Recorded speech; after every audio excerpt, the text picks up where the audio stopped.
स्वागत है फिर से आप सभी का। आज की वीडियो में हम कवर करने वाले हैं कंप्लीट इकोनॉमिक्स। आपका पूरा अर्थशास्त्र केवल एक वीडियो में हम कवर कर लेंगे। एग्जाम पॉइंट ऑफ व्यू से बहुत ही ज़्यादा इंपॉर्टेंट होने वाला है वीडियो, तो सभी दोस्तों के साथ शेयर कर दीजिए इस वीडियो को।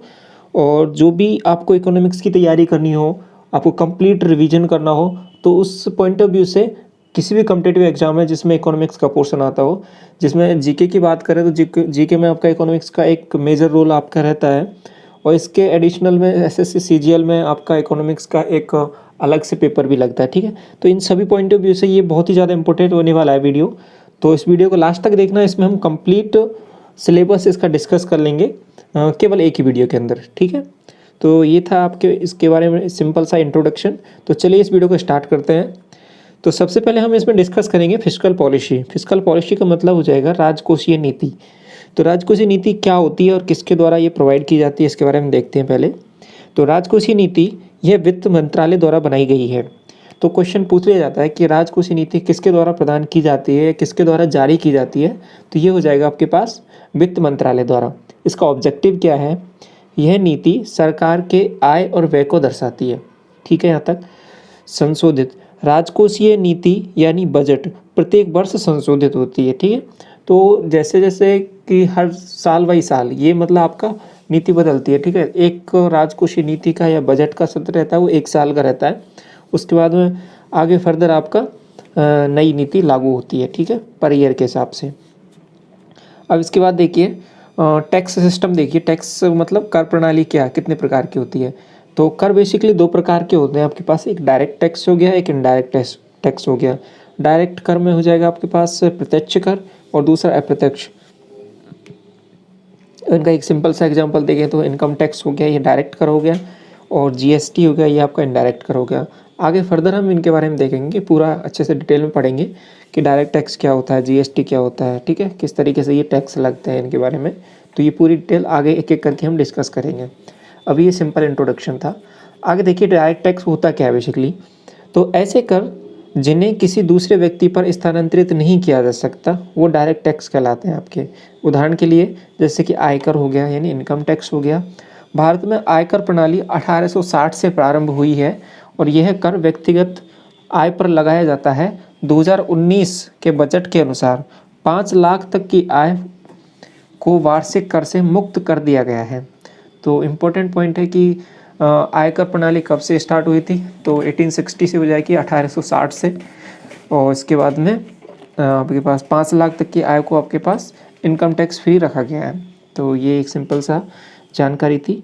देन आगे देखिए दूसरा टैक्स क्या होता है डायरेक्ट में, कि आपके पास कॉर्पोरेट टैक्स हो गया या फिर कॉर्पोरेशन टैक्स हो गया या कंपनी टैक्स, मतलब जो कंपनी के द्वारा प्रोवाइड किया जाता है वो टैक्स।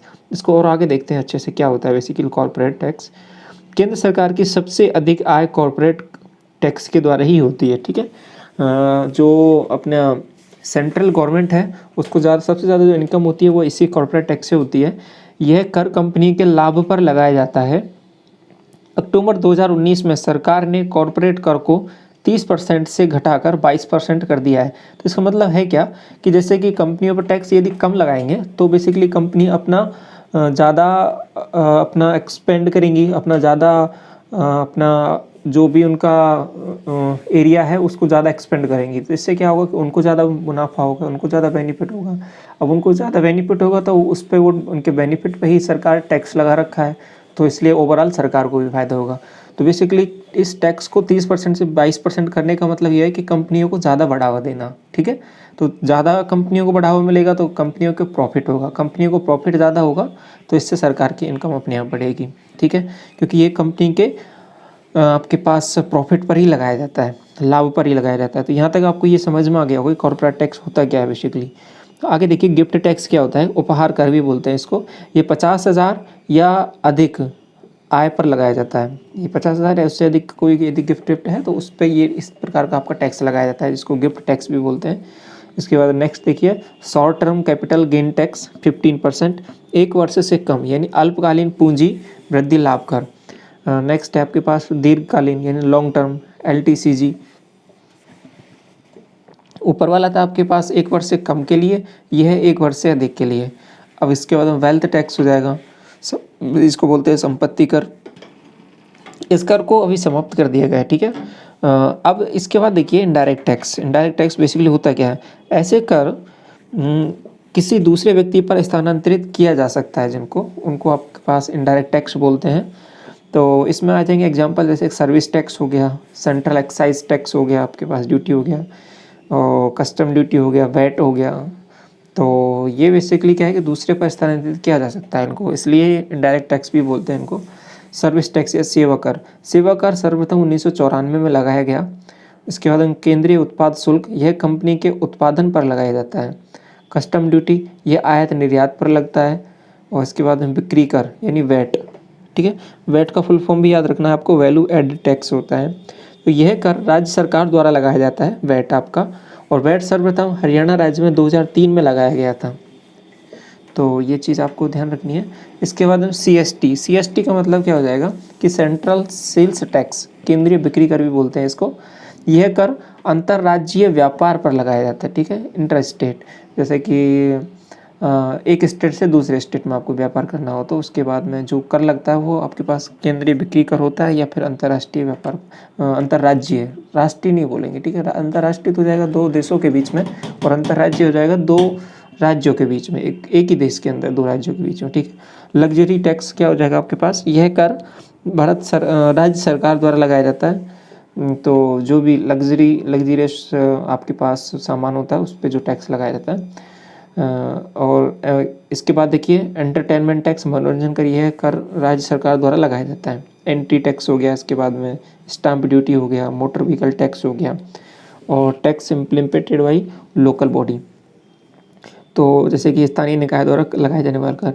तो आपको बेसिकली याद क्या रखना है कि आपको डायरेक्ट इनके एग्जांपल जरूर याद रखने हैं कि कौन कौन से टैक्स आपके पास डायरेक्ट होते हैं, कौन से इनडायरेक्ट होते हैं, ठीक है। तो ये आपको ध्यान रखना है एक बार। तो इनडायरेक्ट में आपके पास हो जाएंगे service, central, custom duty, VAT, CST, luxury, entertainment, entry tax, stamp duty. तो इस तरीके से बहुत सारे आपके पास टैक्स हो गए। और उसके बाद में मोटर व्हीकल टैक्स। अब जो इम्पोर्टेंट है आगे कि अप्रत्यक्ष करों में सुधार हेतु, अब इतने सारे टैक्स हैं लगे हुए हैं आपके पास इनडायरेक्ट टैक्स, अब इनमें कुछ ना कुछ बदलाव करके क्या किया गया कि आपका GST आपके पास इम्प्लीमेंट किया गया है बेसिकली। तो अभी इतने सारे करों में कि कभी आपको कौन सा कर देना, कभी क्या है, तो उस सबको उस मतलब एक तरीके से सिंप्लीफाई तरीके से आपसे GST के रूप में कन्वर्ट कर दिया गया है। तो GST में बेसिकली आता क्या है, ये सब चीज़ें देखते हैं यहाँ पे अच्छे से कि अप्रत्यक्ष करों में सुधार हेतु GST जारी किया गया है। तो GST का एक वो तो फुल फॉर्म याद होना चाहिए आपको, GST का फुल फॉर्म होता क्या है। तो GST का फुल फॉर्म होता है आपके पास गुड्स एंड सर्विस टैक्स, ठीक है, वस्तु एवं सेवा कर। आपने GST ही पढ़ते हैं आप, लेकिन इसका फुल फॉर्म भी आपको याद होना चाहिए। गुड्स एंड सर्विस टैक्स हो गया। GST भारत में लगने वाला एक समान अप्रत्यक्ष कर है, ठीक है। तो पूरे भारत में जैसे कि GST की जो रेट लग रही है तो पूरा एक जैसा ही होगा, वैसे नहीं कि हाँ स्टेट वाइज बदलेगा, वो सभी जगह एक जैसा ही होगा। तो अब कुछ पॉइंट्स हैं इंपॉर्टेंट कि सबसे पहले कहाँ पे लागू किया गया था GST, किसके द्वारा आपके पास इसकी सिफारिश की गई। तो ये सब चीज़ें आपको ध्यान रखनी है दिमाग में, क्योंकि ये पूछने वाला है क्वेश्चन है, यहाँ से बनते हैं क्वेश्चन आपके पास। तो देखिए आगे एक एक पॉइंट बहुत इंपॉर्टेंट है, ध्यान से समझना है। GST भारत में लगने वाला एक समान अप्रत्यक्ष कर है। GST सर्वप्रथम फ्रांस में 1954 में लागू किया गया था, और GST को अपनाने वाला भारत 161वां देश है। और GST का प्रस्ताव डॉक्टर विजय केलकर कमेटी द्वारा 2003 में दिया गया था, और यह कमेटी अटल बिहारी वाजपेयी द्वारा बनाई गई थी, ठीक है। यहाँ तक GST के पिता आपको इसमें याद रखना है, ये हो जाएंगे आपके पास असीम दास गुप्ता। ये हैं पश्चिम बंगाल के पूर्व वित्त मंत्री थे, और ये BJP लीडर थे। और GST भारत में 1 जुलाई 2017 से लागू किया गया था। तो ये चीज़ आपको ध्यान रखनी है। GST जम्मू कश्मीर में 8 जुलाई 2017 को लागू किया गया। तो आपसे क्वेश्चन पूछ ले कि GST पूर्ण रूप से कब लागू किया गया, तो ये हो जाएगा 8 जुलाई 2017, क्योंकि सभी स्टेटों में पूर्ण रूप से तो ये 8 जुलाई से स्टार्ट हुआ। लेकिन आपके पास जम्मू कश्मीर को छोड़कर, तो अगर जैसे नॉर्मल क्वेश्चन पूछा जाए कि GST को कब लागू किया गया, तो आपका आंसर हो जाएगा 1 जुलाई 2017, ठीक है। इंपॉर्टेंट डेट है, याद रखना है आपको। उसके बाद में कुछ दिन बाद आपके पास 7-8 दिन बाद आपके ये जुलाई में, मतलब 8 जुलाई को जम्मू कश्मीर में भी इसको लागू कर दिया गया था, ठीक है। तो GST को अपनाने वाला पहला राज्य हो गया आपके पास असम, और अंतिम राज्य कौन सा हो गया, जम्मू कश्मीर। दोनों इंपॉर्टेंट चीज़ हैं, ठीक है, ध्यान रखना है दिमाग में। ये यहाँ तक हो गया, हमने ये डिस्कस कर लिया जीएसटी के बारे में, इंपॉर्टेंट चीज़ है। इसके बाद देखिए GSTIN होता क्या है। GSTIN मतलब एक नंबर प्रोवाइड किया जाता है, उसको GSTIN बोलते हैं। क्या है ये? Goods and service tax identification number. यह 15 अंकों का होता है और GSTIN 40 लाख या उससे अधिक के व्यापार पर अनिवार्य है, ठीक है, कंपलसरी है। कौन कौन से अप्रत्यक्ष कर जीएसटी में विलय किए गए हैं? अभी हमने डिस्कस किया था कि बहुत सारे इनडायरेक्ट टैक्स होते हैं, तो उन सबको मर्ज करके आपके पास एक जीएसटी बना है। तो कौन कौन से करों को इसमें मर्ज किया है? तो देखिए यहाँ पे पहला हो गया सर्विस टैक्स हो गया आपका, फिर देन उसके बाद में सेंट्रल एक्साइज ड्यूटी वैट हो गया, सेंट्रल सेल्स टैक्स हो गया आपके पास, एंटरटेनमेंट टैक्स हो गया, लग्जरी टैक्स हो गया और एंट्री ड्यूटी सॉरी या फिर एंट्री टैक्स हो गया। तो इस तरीके से अलग अलग डिफरेंट टाइप के टैक्स थे, इन सबको मर्ज करके आपके पास एक जीएसटी बनाया गया है। आगे देखिए कौन कौन से अप्रत्यक्ष कर जीएसटी में विलय नहीं किए गए हैं। तो यहाँ पे देखिए custom duty, stamp duty, motor vehicle tax और tax implemented by local body. तो ये सभी जो टैक्स हैं वो आपके पास जीएसटी में इंक्लूड नहीं किया गया है, ध्यान रखना है इन सबको। कस्टम ड्यूटी हो गया, स्टैंप ड्यूटी हो गया और इसके बाद में मोटर व्हीकल टैक्स हो गया और tax implemented by local body यानी स्थानीय निकाय द्वारा लगाया जाने वाला कर। तो अब जीएसटी में आपके पास 4 दरें हैं। पहली दर हो जाएगी आपके पास 5%, देन 12%, 18% और 28%। इस तरीके से अलग अलग आपके पास जीएसटी की दरें हैं। हाल ही में क्रिप्टो करेंसी पर एक टैक्स आपके पास टैक्स जो लगाया जाता है वो 30% लगाया गया, ठीक है, इंपॉर्टेंट है, याद रखना है आपको। ऐसा आगे देखिए जो 28% आपका टैक्स है वो लग्जरी और हानिकारक वस्तुओं पर लगाया जाता है, ठीक है। आगे देखिए 18% और ये 5%, 12% किस तरीके से लगाया जाता है। 18% आपके पास सेवाओं पर लगाया जाता है, सर्विसेज पर, और 12% आपके पास मोबाइल पर हो गया, और इसके बाद 5% आपके पास हो गया ये इलेक्ट्रिकल वाहन। अब 5% इलेक्ट्रिकल वाहन पर टैक्स लगाने का मतलब क्या है कि जैसे कि इस पर सबसे कम टैक्स लगाया गया था, इसका मतलब ये हो गया कि कहीं ना कहीं सरकार इलेक्ट्रिकल व्हीकल्स को क्या कर रही है, प्रमोट कर रही है, ठीक है। तो इस पर इसलिए टैक्स आपके पास कम लगाया गया है इलेक्ट्रिकल व्हीकल पर। आगे देखिए जीएसटी निम्न वस्तुओं पर लागू नहीं किया जाता है, जैसे कि क्या क्या है इसके अंदर। शराब हो गया, पेट्रोल, डीजल, नेचुरल गैस हो गया यानी प्राकृतिक गैस, बिजली हो गया आपके पास, गोल्ड हो गया। तो इस तरीके से जो फॉलोइंग चीज़ हैं इन पर आपके क्या है कि वो जीएसटी नहीं लगता है, इम्पोर्टेंट है, याद रखना है। जीएसटी 3 चरणों में लगाया जाता है, सीजीएसटी, एसजीएसटी या फिर इसको यूटीजीएसटी भी बोलते हैं, और आईजीएसटी। सीजीएसटी होता क्या है बेसिकली, सेंट्रल जीएसटी बोलेंगे इसको, तो केंद्रीय वस्तु एवं सेवा कर। जीएसटी तो होता है अपना वस्तु एवं सेवा कर, तो सी से बन गया आपका सेंट्रल, ठीक है। आगे एस से बन जाएगा आपके पास स्टेट, और यूटी से बन जाएगा यूनियन टेरिटरी, और आई से बन जाएगा आपके पास इंटीग्रेटेड। तो ये आपको इनके शॉर्ट फॉर्म और इसके बाद पूरा इनका आपके पास विस्तार क्या शॉर्ट फॉर्म का मतलब था, तो वो हमने देखा। पहले देखिए इसके पास सेंट्रल जीएसटी होता क्या है, केंद्रीय वस्तु एवं सेवा कर। यह कर एक ही राज्य के अंदर व्यापार करने पर लगाया जाता है और इसे केंद्र सरकार के द्वारा एकत्रित किया जाता है। ये हो गया आपके पास सेंट्रल जीएसटी। यह कर एक ही राज्य के अंदर व्यापार करने पर लगाया जाता है और इसे राज्य सरकार के द्वारा एकत्रित किया जाता है। तो दोनों में फ़र्क क्या है, उसको केंद्र सरकार के द्वारा एकत्रित किया जाएगा, इसको राज्य सरकार के द्वारा एकत्रित किया जाएगा। इसके बाद यूटी जीएसटी, यह कर संघ शासित राज्यों में व्यापार करने पर लगाया जाता है। जिन संघ शासित राज्यों में विधानमंडल उपस्थित नहीं है उन्हें केंद्र सरकार द्वारा एकत्रित किया जाता है, ठीक है यहाँ तक। और देन उसके बाद में है आईजीएसटी, यह कर अंतर्राज्यीय व्यापार पर लगाया जाता है और इसे केंद्र सरकार द्वारा एकत्रित किया जाता है। यहाँ तक आपको समझ में आ गया होगा। इसके बाद अगला जो इम्पोर्टेंट आपके पास पॉइंट आ रहा है वो है आरबीआई के बारे में। बहुत ही ज़्यादा इंपॉर्टेंट है, एक एक चीज़ हम जो यहाँ पे पढ़ रहे हैं बहुत ही ज़्यादा आपके एग्जाम पॉइंट ऑफ व्यू से बहुत ही ज़्यादा इंपॉर्टेंट है, इसको थोड़ा सा ध्यान से समझना है इन सभी को।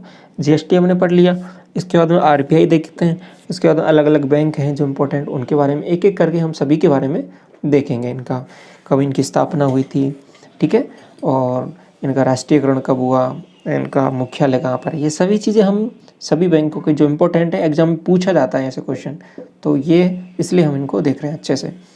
रिजर्व बैंक ऑफ इंडिया, भारतीय रिजर्व बैंक, तो आरबीआई को केंद्रीय बैंक भी बोला जाता है या फिर अपेक्स बैंक भी बोला जाता है या सेंट्रल बैंक भी बोला जाता है, ठीक है।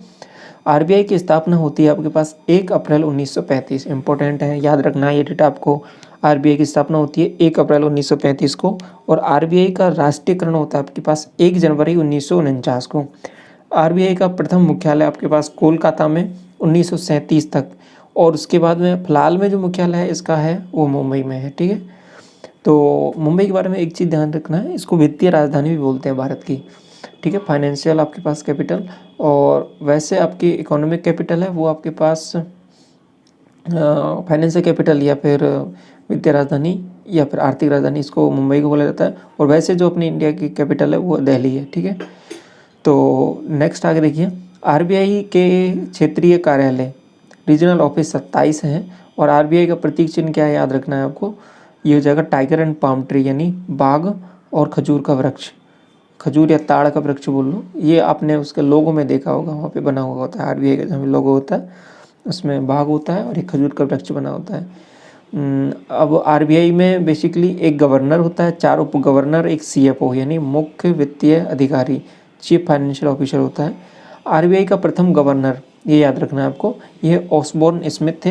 अभी पे कुछ गवर्नर की यहाँ पे लिस्ट दी हुई है, वो आपको याद रखना है, ये इंपॉर्टेंट है, जो एग्जाम में पूछे गए हैं आपके, और पूछे जाने की संभावना बनी रहती है हर बार। तो पहले गवर्नर हो जाएंगे इसके पास आपके पास हो जाएंगे ऑसबोर्न स्मिथ, सेकंड गवर्नर हो जाएंगे जेम्स टेलर, और थर्ड गवर्नर हो जाएंगे आपके पास सीडी देशमुख। तो फर्स्ट और सेकंड तो आपको वैसे भी याद रखना होता है, तो फर्स्ट हो गया ऑसबोर्न स्मिथ, सेकंड हो गए जेम्स टेलर। थर्ड इसलिए याद रखना है क्योंकि थर्ड जो गवर्नर बने थे वो भारतीय थे, तो थर्ड तो वैसे गवर्नर हो गए और प्रथम भारतीय हो गए, तो इस तरीके से इंपॉर्टेंट है, याद रखना। तो ये हो जाएंगे सीडी देशमुख, ये बने थे आपके पास 1943 से 1949 तक। इसके बाद में आरबीआई के 15वें गवर्नर, ये कौन थे, ये मनमोहन सिंह बने थे, ठीक है। अब ये याद रखना इसलिए ज़रूरी है क्योंकि ये मनमोहन सिंह जी हैं जो ये आपके पास प्रधानमंत्री भी रह चुके हैं, वित्त मंत्री भी रह चुके हैं, गवर्नर भी रह चुके हैं, तो इसलिए इनको याद रखना बहुत ज़रूरी है, ठीक है। 15वें गवर्नर थे ये, 1982 से 1985 तक रहे थे। और आरबीआई के 23वें गवर्नर कौन है, ये थे रघुराम राजन। तो इनको याद रखना इसलिए ज़रूरी है क्योंकि जो नोटबंदी हुई थी तो ये आपके पास आरबीआई गवर्नर यही थे। तो क्वेश्चन पूछ लिया जाता है कभी कभी कि नोटबंदी के समय भारतीय रिजर्व बैंक के गवर्नर कौन थे, तो ये हो जाएंगे रघुराम राजन। और इसके बाद में 24वें गवर्नर थे उर्जित पटेल। इसके बाद में अभी फिलहाल में जो गवर्नर बनाए गए हैं वो है आपके पास शक्तिकांत दास, और ये 25वें नंबर के गवर्नर है। तो फिलहाल में यही गवर्नर है आरबीआई के। तो ये आपको समझ में आ गया होगा कि सभी चीज़ें जो हमने यहाँ पे लिखे हैं इनकी, वो सभी जो इम्पोर्टेंट है वो सब हमने यहाँ पे डिस्कस किया है, तो याद रखना है आपको सभी के बारे में। वर्तमान में आरबीआई के 4 उप गवर्नर हैं। 4 उप गवर्नर कौन कौन से हैं, महेश कुमार जैन हो गया, बीपी कानूनगो हो गया, एनएस विश्वनाथन हो गया, और विरल आचार्य हो गया। इसके बाद में आरबीआई के सीएफओ या मुख्य जो विरल आचार्य इन्होंने बेसिकली इस्तीफा दे दिया है। आगे देखिए, आरबीआई के सीएफओ या मुख्य वित्त अधिकारी हैं रासुधा बालकृष्ण, वर्तमान तथा प्रथम सीएफओ बने हैं ये। फंक्शन और आरबीआई का फंक्शन क्या है, मतलब आरबीआई क्या काम करती है, करेंसी इशू, करेंसी जारी करना। भारत में नोट एमआरएस प्रणाली द्वारा छापे जाते हैं। एमआरएस का मतलब क्या हो गया कि मिनिमम रिजर्व सिस्टम, न्यूनतम आरक्षित प्रणाली। इसमें होता क्या है, एमआरएस जैसे कि आपके पास हम इसमें लेते हैं 200 करोड़ रिजर्व रखते हैं कोष। अब इसमें 115 करोड़ आपके पास गोल्ड होना चाहिए और 85 करोड़ आपके पास फॉरेन करेंसी होंगे। तो हम फिर उसके बाद में नोट छापना की प्रक्रिया वो प्रारंभ होती है। इस तरीके से ये जो मिनिमम रिजर्व सिस्टम है, ऐसा नहीं होता कि इसमें जितना मर्जी हो उतना नोट छाप सकते हैं, तो ऐसा नहीं होता। इसका भी एक पर्टिकुलर एक नियम होता है कितने नोट छापने होते हैं और कैसे मतलब उसका प्रक्रिया फॉलो करनी है, तो वो सब कुछ आपके पास कंट्रोल होता है एक सिस्टम के द्वारा, ठीक है। तो मिनिमम रिजर्व सिस्टम होता है आपके पास न्यूनतम आरक्षित प्रणाली, जिसमें 200 करोड़, तो इसमें 115 करोड़ हो गए आपके पास गोल्ड के रूप में और 85 करोड़ हो गए आपके पास फॉरेन करेंसी के रूप में, विदेशी मुद्रा के रूप में।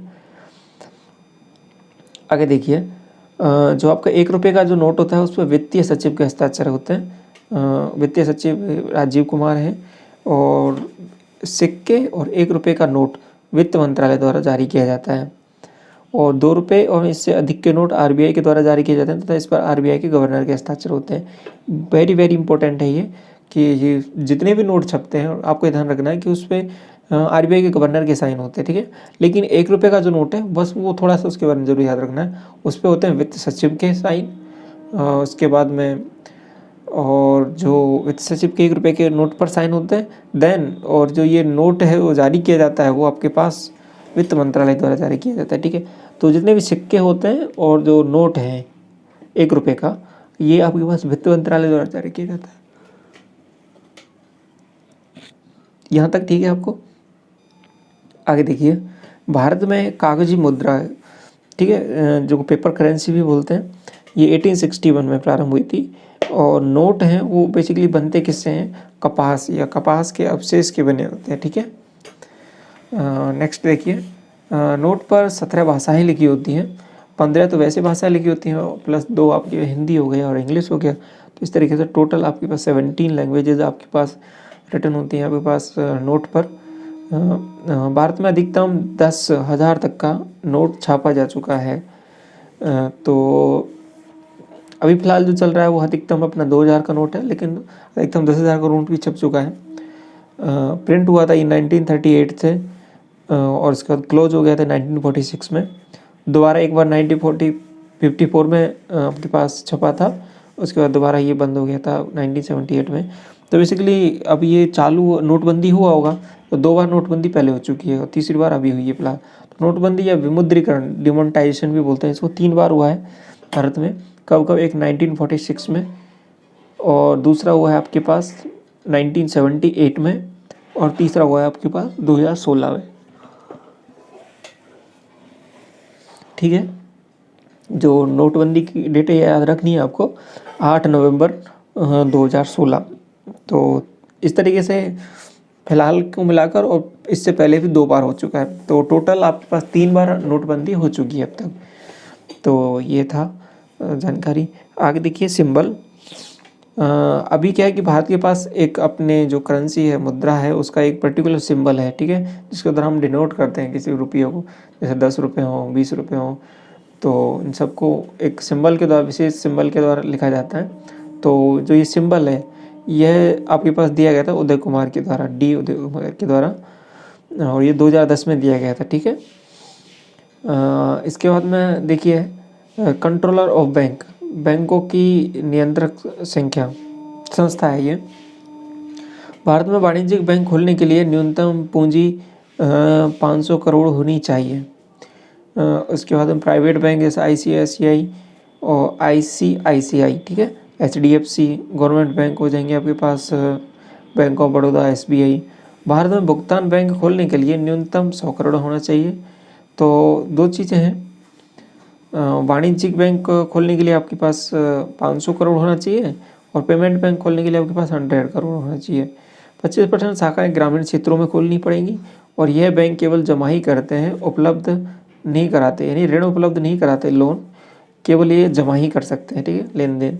तो भारत में कुल 11 भुगतान बैंक हैं, पेमेंट बैंक हैं, और भारत का पहला भुगतान बैंक एयरटेल द्वारा, एयरटेल पेमेंट बैंक भी बोलते हैं इसको, 23 नवंबर 2016 को हेडक्वार्टर इसका न्यू दिल्ली में लॉन्च किया गया था, ठीक है। भारत का पहला भुगतान बैंक था ये एयरटेल पेमेंट बैंक, आपके पास 23 नवंबर 2016 को, ठीक है।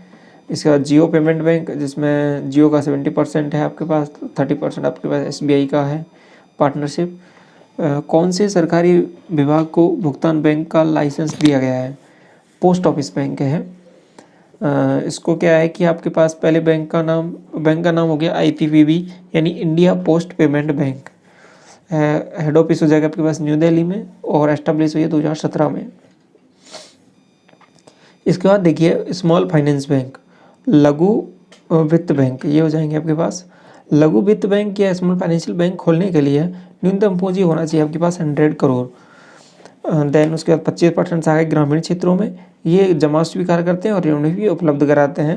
भारत में कुल 10 लघु वित्त बैंक खोले गए हैं, ठीक है। भारत का पहले लघु वित्त बैंक जो खोला गया था वो था आपके पास कैपिटल लघु वित्त बैंक, यानी capital small finance bank, headquarter Jalandhar Punjab में 2016 में खोला गया था। राजस्थान की कौन सी कंपनी को लघु वित्त बैंक का लाइसेंस दिया गया है? ये हो जाएगी आपके पास एयू, स्मॉल फाइनेंस बैंक। तो राजस्थान की लघु वित्त बैंक के रूप में एयू स्मॉल फाइनेंशियल बैंक को दिया गया है आपके पास licence. India Post payment bank IPPB को लघु वित्त बैंक में परिवर्तित कर दिया गया है वर्तमान में। तो इस तरीके से जो कुल भुगतान बैंक, कुल पेमेंट बैंक हो गए आपके पास 10 और स्मॉल फाइनेंशियल बैंक हो गए आपके पास टोटल मिला के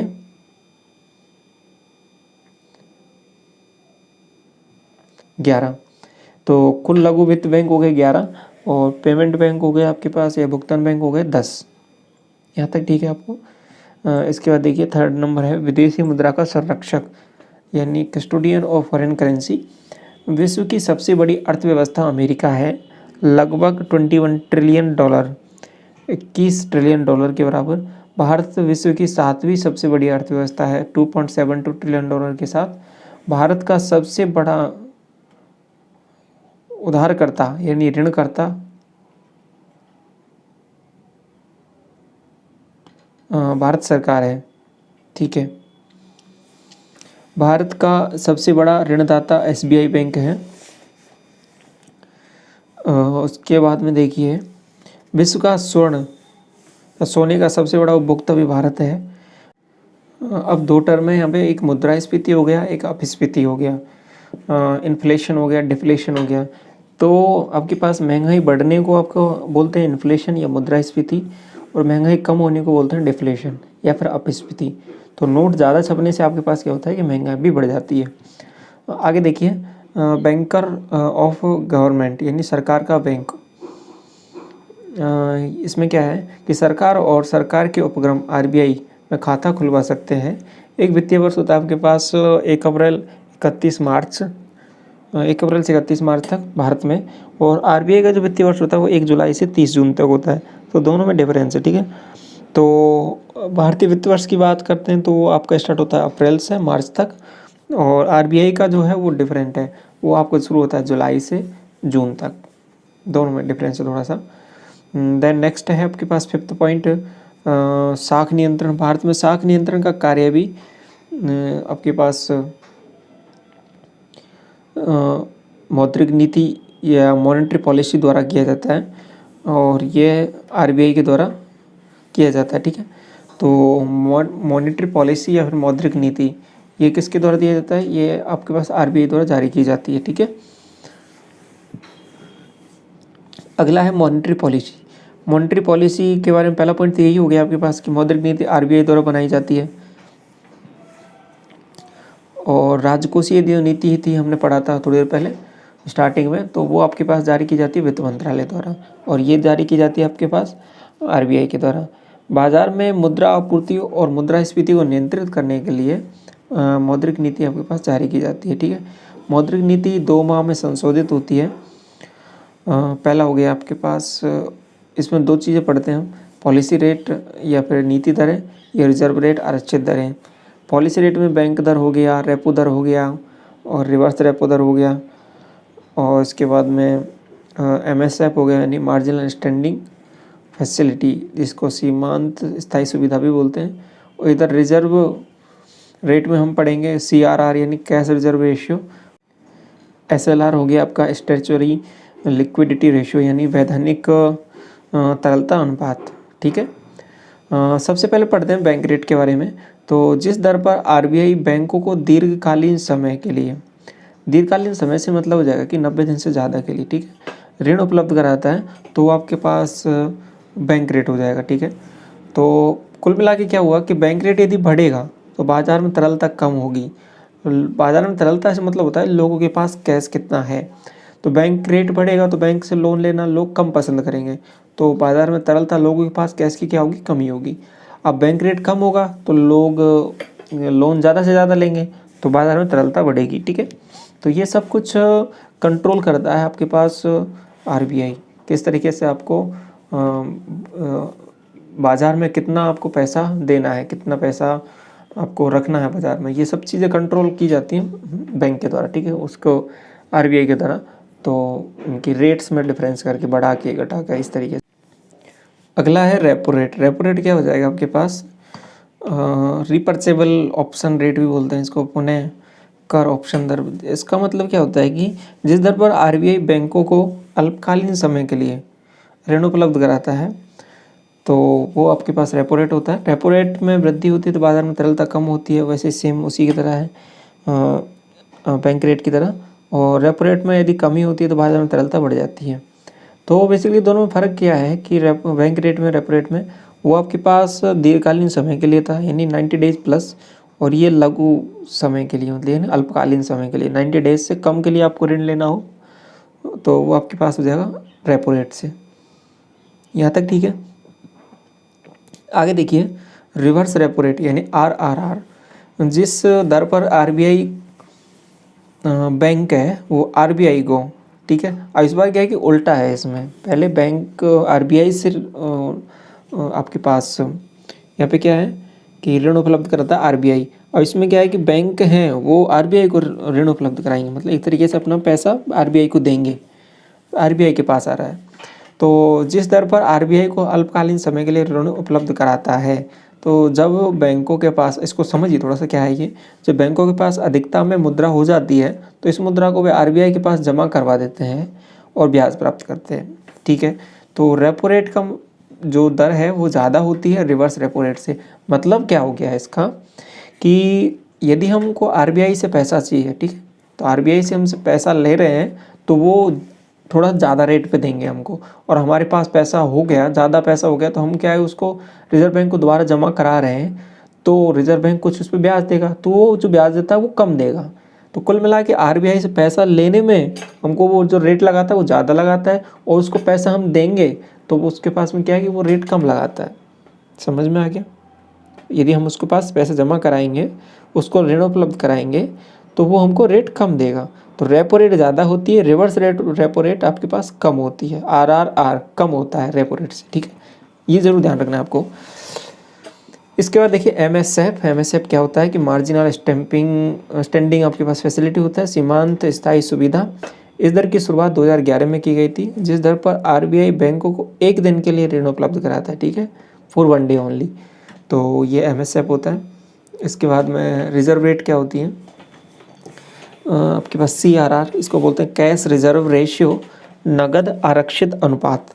बैंकों को अपनी जमाओं का कुछ प्रतिशत आरबीआई के पास नगद के रूप में रखना अनिवार्य होता है, और आरबीआई इन जमाओं पर कोई ब्याज नहीं देता है, ठीक है।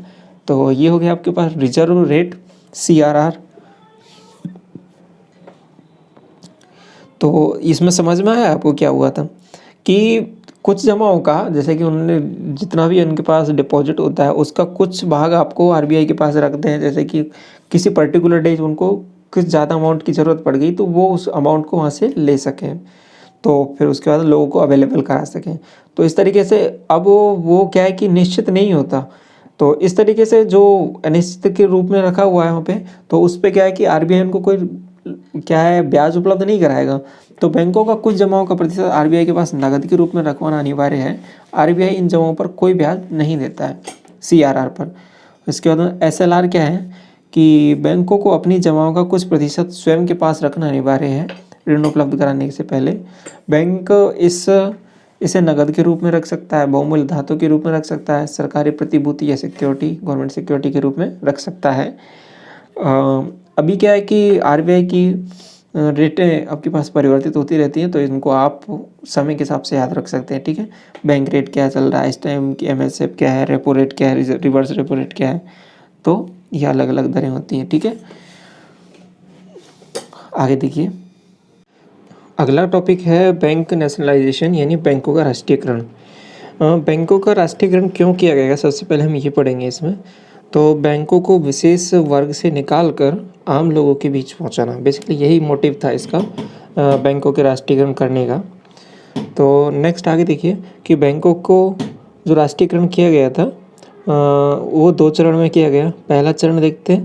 पहला चरण था आपके पास 19 जुलाई 1969 को इंदिरा गांधी सरकार ने 14 निजी वाणिज्यिक बैंकों को राष्ट्रीयकरण कर दिया जिनकी न्यूनतम पूंजी 50 करोड़ या उससे अधिक थी, ठीक है। तो बैंक राष्ट्रीयकरण दिवस 9 जुलाई के रूप में 19 जुलाई के रूप में मनाया जाता है। तो सबसे पहले जो 19 जुलाई 1969 को किया था पहला राष्ट्रीयकरण। देन नेक्स्ट उसके बारे में देखिए आगे क्या हुआ था। पहला 1969 में हुआ था। देन नेक्स्ट अगला 15 अप्रैल 1980 को इंदिरा गांधी सरकार ने 6 निजी वाणिज्यिक बैंकों का राष्ट्रीयकरण कर दिया जिनके पास न्यूनतम पूंजी 200 करोड़ या अधिक थी। तो इस तरीके से 2 चरण में जाके आपका ये बैंकों का राष्ट्रीयकरण हुआ था। राष्ट्रीयकरण का मतलब आपको मैंने पहले ही बता दिया स्टार्टिंग में कि बैंकों को एक विशेष वर्ग से निकालकर सभी आम लोगों तक पहुंचाना, ये बेसिकली एक मोटिव था बैंकों का राष्ट्रीयकरण करने का। तो कुल राष्ट्रीयकृत बैंक अब हो गए 14 + 6 = 20। नवंबर 1993 में new bank of India Punjab national bank में विलय हो गया और 1 अप्रैल 2019 को देना बैंक विजया बैंक में और बैंक ऑफ बड़ौदा में विलय हो गए। तो इसके बाद देखिए अक्टूबर 2019 में 10 राष्ट्रीय बैंकों का 4 राष्ट्रीयकृत बैंकों में विलय कर दिया। तो इस तरीके से सब ये मर्जिंग करने के बाद में फाइनल में क्या हुआ था कि कुल जो राष्ट्रीयकृत बैंक बचे हैं वो हो गए अब 11। तो ये समझ में आया आपको क्या हुआ है, ठीक है। यहाँ पे ये जो पहले बैंक थी उनका विलय हुआ है दूसरी बैंक में। देन लास्ट में जाके जो फाइनल में बचे हैं वो टोटल मिला के हो गए, टोटल 11 बैंक हो गए राष्ट्रीयकृत। आगे देखिए पीएसबीज के बारे में देख लेते हैं थोड़ा। पीएसबीज हो जाएंगे आपके पब्लिक सेक्टर बैंक यानी सार्वजनिक क्षेत्र बैंक। ऐसे बैंक जिन पर कम से कम 51% हिस्सेदारी सरकार के पास होती है। 50-50% हो जाता है तो वो बराबर की हिस्सेदारी हुई, लेकिन सरकार का परसेंटेज उसमें ज़्यादा हो गया तो वो कैसा हो गया, आपके पास सार्वजनिक क्षेत्र बैंक हो गया, पब्लिक सेक्टर बैंक हो गया। तो इसमें ज़्यादा है हिस्सेदारी है, 51% है, तो सरकार की हिस्सेदारी है इसमें। तो सभी राष्ट्रीयकृत बैंक सार्वजनिक क्षेत्र बैंक होते हैं, लेकिन सभी सार्वजनिक क्षेत्र बैंक राष्ट्रीयकृत नहीं होते हैं। इम्पोर्टेंट है ये लाइन। और जैसे कि एसबीआई है वो सार्वजनिक क्षेत्र बैंक है लेकिन राष्ट्रीयकृत नहीं है। तो आगे देखिए वर्तमान में कुल सार्वजनिक क्षेत्र बैंक हैं 12, है ना। 11 तो राष्ट्रीयकृत बैंक हो गए प्लस एक एसबीआई बैंक, तो टोटल 12 हो गए। अब इम्पोर्टेंट है एसबीआई के बारे में थोड़ा सा यहाँ पे देख लेते हैं। अभी हमने क्या है कि पहले आरबीआई के बारे में देख लिया था, स्टार्टिंग में जीएसटी पढ़ लिया था अच्छे से, आरबीआई के बारे में देख लिया। इसके बाद में एक एसबीआई इम्पोर्टेंट है, पूछा जाता है कई बार क्वेश्चन यहाँ से। तो ये भारत का सबसे बड़ा वाणिज्यिक बैंक है यानी कमर्शियल बैंक है। एस्टेब्लिश हुआ था ये 1 जुलाई 1955। कई बार पूछी जाती है इसकी डेट कि एसबीआई की स्थापना कब होती है, तो 1 जुलाई 1955 को। तो 1 जुलाई को इसलिए आपके पास स्थापना दिवस के रूप में मनाया जाता है इसका एसबीआई का। मुख्यालय हो जाएगा आपके पास मुंबई में, अध्यक्ष हो जाएंगे रजनीश कुमार। और एसबीआई के बारे में पहले देख लेते हैं कि किस तरीके से इसका उद्गम होता है, किस तरीके से इसका निर्माण होता है। तो सबसे पहले बैंक ऑफ बंगाल हो गया, बैंक ऑफ बॉम्बे हो गया, बैंक ऑफ मद्रास, ये 3 बैंकों का आपस में विलय होता है 1921 में, 1921 में। विलय होने के बाद में एक नई बैंक का निर्माण होता है imperial bank of India. Imperial bank of India बनती है आपके पास। उसके बाद में 1 जुलाई 1955 में इसका राष्ट्रीयकरण हो जाता है। राष्ट्रीयकरण होने के बाद में इसका नाम बदल के हम एसबीआई रख देते हैं, ठीक है। तो 1 जुलाई 1955 में एसबीआई अपने आप में पिक्चर में आती है, तो इसलिए 1 जुलाई 1955 को इसको स्थापना दिवस के रूप में भी मनाते हैं। तो ये हो गया। अब इसके बाद में एक इम्पोर्टेंट है अगला नाबार्ड। नाबार्ड का क्वेश्चन कई बार पूछा जाता है कि इसकी स्थापना कब होती है, तो इसको ध्यान से समझना है। नाबार्ड का पहले मतलब देख लेते हैं कि नाबार्ड का मतलब क्या होता है। नाबार्ड है कि national bank of agricultural and rural development, यानी राष्ट्रीय कृषि और ग्रामीण विकास बैंक, इसको नाबार्ड बोला जाता है। तो नाबार्ड की स्थापना होती है आपके पास 12 जुलाई 1982 को। तो 12 जुलाई 1982 ये डेट आपको ध्यान रखना है, इसको स्थापना होती है इसकी। नाबार्ड की स्थापना शिवरमन कमेटी की सिफारिश पर होती है और यह भारत का सबसे बड़ा विकास बैंक है, ठीक है। सबसे बड़ा आपका डेवलपमेंट बैंक हो जाएगा और हेडक्वार्टर इसका हेड ऑफिस मुंबई में हो जाएगा। अध्यक्ष हो जाएंगे हर्ष कुमार। तो यहाँ से एक देख रहे हो कि अभी जितने भी बैंक हैं सबका ज़्यादातर का आपके पास हेड ऑफिस है वो मुंबई में ही है। अध्यक्ष हो जाएंगे हर्ष कुमार। इसके बाद नेशनल इनकम देखिए, तो यहाँ पे हमने नाबार्ड के बारे में भी देख लिया, एसबीआई के बारे में भी देखिए, आरबीआई के बारे में पहले पढ़ चुके हैं। तो नाबार्ड के बारे में ये डेट जरूर ध्यान रखना है आपको, 12 जुलाई 1982, ठीक। इसके बाद हम देख लेते हैं नेशनल इनकम, इम्पोर्टेंट टॉपिक है राष्ट्रीय आय के बारे में। तो बेसिकली अर्थव्यवस्था के क्षेत्र 3 प्रकार के होते हैं, प्राथमिक, द्वितीयक और तृतीयक, प्राइमरी, सेकेंडरी, टर्शियरी। तो प्राथमिक क्षेत्र में आपके पास आते हैं कृषि और कृषि से संबंधित रिलेटेड कार्य, जैसे कि मधुमक्खी पालन भी हो गया, तो वो भी इसी में ही आएगा, ठीक है। द्वितीय क्षेत्र हो जाएगा आपके पास मानव निर्मित उत्पाद और उद्योग, द्वितीय क्षेत्र में आ जाएंगे। और थर्ड सेक्टर में आ जाएंगे आपके पास, तृतीय क्षेत्र में आ जाएंगे सेवाएं से रिलेटेड। सेवाएं मतलब डॉक्टर हो गया, बैंकिंग हो गया, इंश्योरेंस, बीमा, परिवहन, शिक्षा, दूरसंचार, सलाहकार संस्था, डॉक्टर, वकील। तो इस तरीके की जो भी जितनी प्रकार की सेवाएं हैं वो सभी किस में आएंगे आपके पास, टर्शियरी सेक्टर में, ठीक है। तो ये था। इसके बाद देखिए जीडीपी होता है क्या है और जीडीपी कैसे कैलकुलेट करते हैं, ये सब चीज़ आगे देखते हैं इसमें। तो जीडीपी का पहले फुल फॉर्म याद होना चाहिए आपको। ये इसका जीडीपी का फुल फॉर्म होता है आपके पास ग्रॉस डोमेस्टिक प्रोडक्ट, यानी सकल घरेलू उत्पाद, हिंदी में इसको सकल घरेलू उत्पाद भी बोलते हैं। तो एक वित्तीय वर्ष में किसी भी देश की सीमा के अंदर उत्पादित वस्तुएं एवं सेवाओं के अंतिम मूल्यों का योग जीडीपी कहलाता है। ये इसकी सिंपल सी डेफिनेशन है कि किसी भी वन फाइनेंशियल ईयर में आपके पास किसी पर्टिकुलर कंट्री के अंदर उत्पादित जो भी आपके पास वस्तु एवं प्रोडक्ट हैं और सर्विसेज हैं वो आपके पास प्रोड्यूस हुई है उस कंट्री की बाउंड्री के अंदर, तो उन सभी का फाइनल जो कॉस्ट प्राइस है उनको सबको ऐड करेंगे, यानी अंतिम मूल्यों का जो भी योग है तो वो सब आपका हो जाएगा जीडीपी। यहाँ तक समझ में आया आपको क्या हुआ है ये। आगे देखिए, अवैध क्रियाकलापों को जीडीपी में शामिल नहीं किया जाता है, यानी जैसे कि ब्लैक मनी हो गया तो इसको इसमें जीडीपी में ऐड नहीं करेंगे। तो इस तरीके से जीडीपी कैलकुलेट करते हैं। तो अर्थव्यवस्था के आधार पर जीडीपी के भी कुछ प्रकार हैं, जीडीपी के आधार पर अर्थव्यवस्था को कुछ भागों में बांटा गया है, जैसे कृषि अर्थव्यवस्था होगी, औद्योगिक अर्थव्यवस्था होगी, सेवा अर्थव्यवस्था हो गई। तो कृषि अर्थव्यवस्था क्या हो जाएगा, यदि देश की जीडीपी का 50% अधिक प्राथमिक क्षेत्र से प्राप्त होता है। तो हमने प्राथमिक क्षेत्र को पढ़ा था कि प्राथमिक क्षेत्र आपके पास कृषि रिलेटेड जो भी एक्टिविटीज़ होती है, एग्रीकल्चरल रिलेटेड एक्टिविटीज़ हैं, वो सभी प्राथमिक क्षेत्र के अंदर आती हैं। तो इसे यदि देश की जीडीपी का 50% से अधिक भाग कृषि से रिलेटेड हो, उत्पादन हो, तो आपके पास वो कौन सा हो जाएगा, कृषि अर्थव्यवस्था वाला राज्य हो जाएगा, सॉरी स्टेट, ये देश हो जाएगा। तो जैसे कि भूटान है वो कृषि अर्थव्यवस्था वाला आधारित देश है। और एक नेक्स्ट है आपके पास औद्योगिक अर्थव्यवस्था।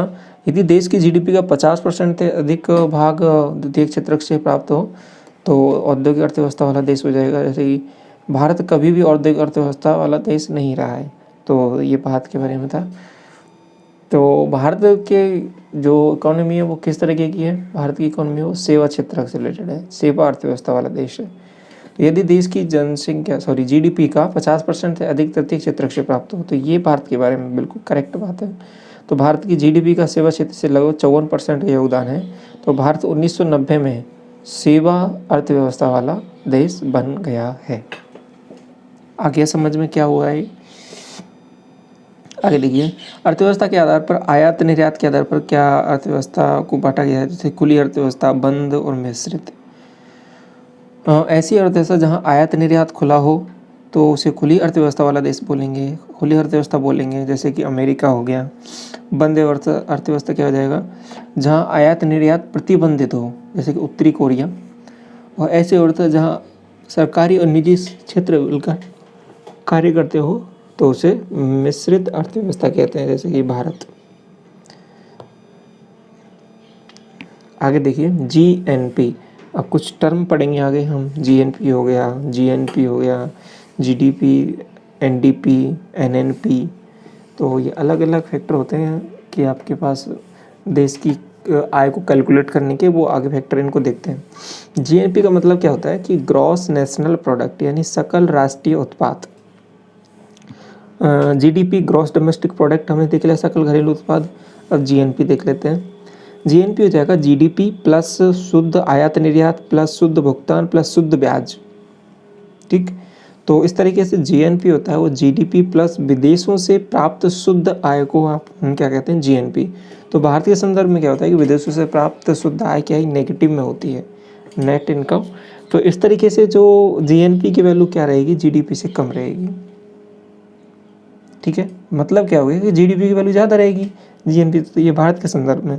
तो विदेशों से प्राप्त शुद्ध आय नेगेटिव में वैल्यू होती है इसकी, तो इस तरीके से जीडीपी की वैल्यू ज़्यादा होती है, जीएनपी की वैल्यू कम होती है भारत के संदर्भ में। अब इसके बाद एनडीपी देखिए, निबल घरेलू उत्पाद ही हो जाएगा आपके पास। एनडीपी हो जाएगा जीडीपी में से यदि मूल्यह्रास को वायरस कर दे, डेप्रिसिएशन को, तो उसके बाद हमारे पास जो वैल्यू निकल कर आती है वो होती है निबल घरेलू उत्पाद, यानी net domestic product. Then next हम पढ़ते हैं इसमें निबल राष्ट्रीय उत्पाद। ये आपके पास वैल्यू कैलकुलेट होगी आपके पास जीएनपी से। तो अभी एनडीपी हमने निकाला जीडीपी माइनस मूल्यह्रास, ऐसे एनएनपी कैसे निकलेगा, जीएनपी माइनस मूल्यह्रास, बस दोनों में फ़र्क ये है, उसको जीडीपी में से माइनस करके निकालना है, इसको जीएनपी में से माइनस करके निकालना है, बस थोड़ा सा फर्क ये ध्यान रखना है। तो एनएनपी देश की आय का सबसे शुद्धतम रूप है। क्वेश्चन पूछा जाता है कई बार कि देश की आय मेजर करने का सबसे शुद्धतम रूप कौन सा है, तो आपके पास हो जाएगा एनएनपी। एनएनपी को राष्ट्रीय आय भी बोला जाता है, यानी नेशनल इनकम। भारत में राष्ट्रीय आय बाजार लागत पर निकाली जाती है। बाजार लागत क्या होता है, साधन लागत अप्रत्यक्ष कर माइनस सब्सिडी। तो साधन लागत यहाँ से निकाल सकते हैं कि market cost minus indirect cost plus subsidy, यहीं से हमने पक्षांतरण करके ये निकाला। देन नेक्स्ट आगे देखिए, राष्ट्रीय आय हो जाएगी एनएनपी। भारत में राष्ट्रीय आय इज इक्वल टू एनएनपी बाजार लागत पर। तो नेशनल इनकम बेसिकली होती है NNP at market cost indirect tax minus subsidy. ठीक है, ये फॉर्मूला बन गया। अब आगे देखिए, पर कैपिटा इनकम यानी प्रति व्यक्ति आय इंपॉर्टेंट है। क्या है इसमें, क्या होता है, प्रति व्यक्ति आय होता है आपके पास राष्ट्रीय आय, टोटल इनकम एनएनपी डिवाइड को हम करेंगे इसको कुल जनसंख्या से, तो पर कैपिटा इनकम आ जाएगी, यानी प्रत्येक व्यक्ति इस देश में कितना कमाता है। तो विश्व में सबसे अधिक प्रति व्यक्ति आय कतर देश की है, और 2022 का फीफा वर्ल्ड कप कतर में हो रहा है। अच्छा ठीक है, इंपॉर्टेंट है करंट अफेयर्स के लिए, तो याद रख लेना है। और जो विश्व की सबसे अधिक प्रति व्यक्ति आय हो जाएगी आपके पास कतर देश की। आगे देखिए, राष्ट्रीय आय निकालने का विधियाँ भी हैं, जैसे कि इनकम मेथड हो गया, एक्सपेंडिचर मेथड हो गया, प्रोडक्ट मेथड हो गया। भारत में राष्ट्रीय आय सर्वप्रथम दादा भाई नौरोजी द्वारा 1876 में निकाली गई थी। तो पूछ लिया जाता क्वेश्चन कि सर्वप्रथम आय की कैलकुलेशन या गणना किसके द्वारा की गई, दादा भाई नौरोजी द्वारा 1876 में। और वर्तमान में राष्ट्रीय आय सेंट्रल स्टैटिस्टिकल ऑफिस द्वारा निकाली जाती है, केंद्रीय सांख्यिकी कार्यालय के द्वारा। तो आगे देखिए, मुद्रा बाजार और पूंजी बाजार। इस बाजार का नियंत्रण आरबीआई के द्वारा किया जाता है, मुद्रा बाजार का, और अल्पकालीन बाजार होता है। इधर पूंजी बाजार का नियंत्रण सेबी के द्वारा किया जाता है, और ये मध्यम और दीर्घकालीन बाजार होता है। इसमें कॉल मुद्रा हो गया, नोटिस मुद्रा हो गया, टर्म मुद्रा हो गया, ट्रेजरी बिल हो गया, जैसे इसको टी बिल भी बोलते हैं। इधर आपके पास शेयर बाजार हो गया और म्यूचुअल फंड हो गया। तो दोनों अलग अलग चीज़ें हैं आपके पास मुद्रा बाजार में, और इसके इधर दूसरा है पूंजी बाजार के रिलेटेड। तो अब मुद्रा बाजार से रिलेटेड आगे देख लेते हैं, ये जो हम टर्म अभी पढ़े हैं इनको और आगे विशेष इनका विश्लेषण कर लेते हैं अच्छे तरीके से। कॉल मुद्रा बाजार क्या होता है, इस बाजार में बैंक एक दूसरे से एक दिन का लेन देन करते हैं, तो इसको कॉल मुद्रा बाजार बोलते हैं। इनके बारे में थोड़ी थोड़ी जानकारी होनी चाहिए आपको, बेसिकली होता क्या है ये, ठीक है।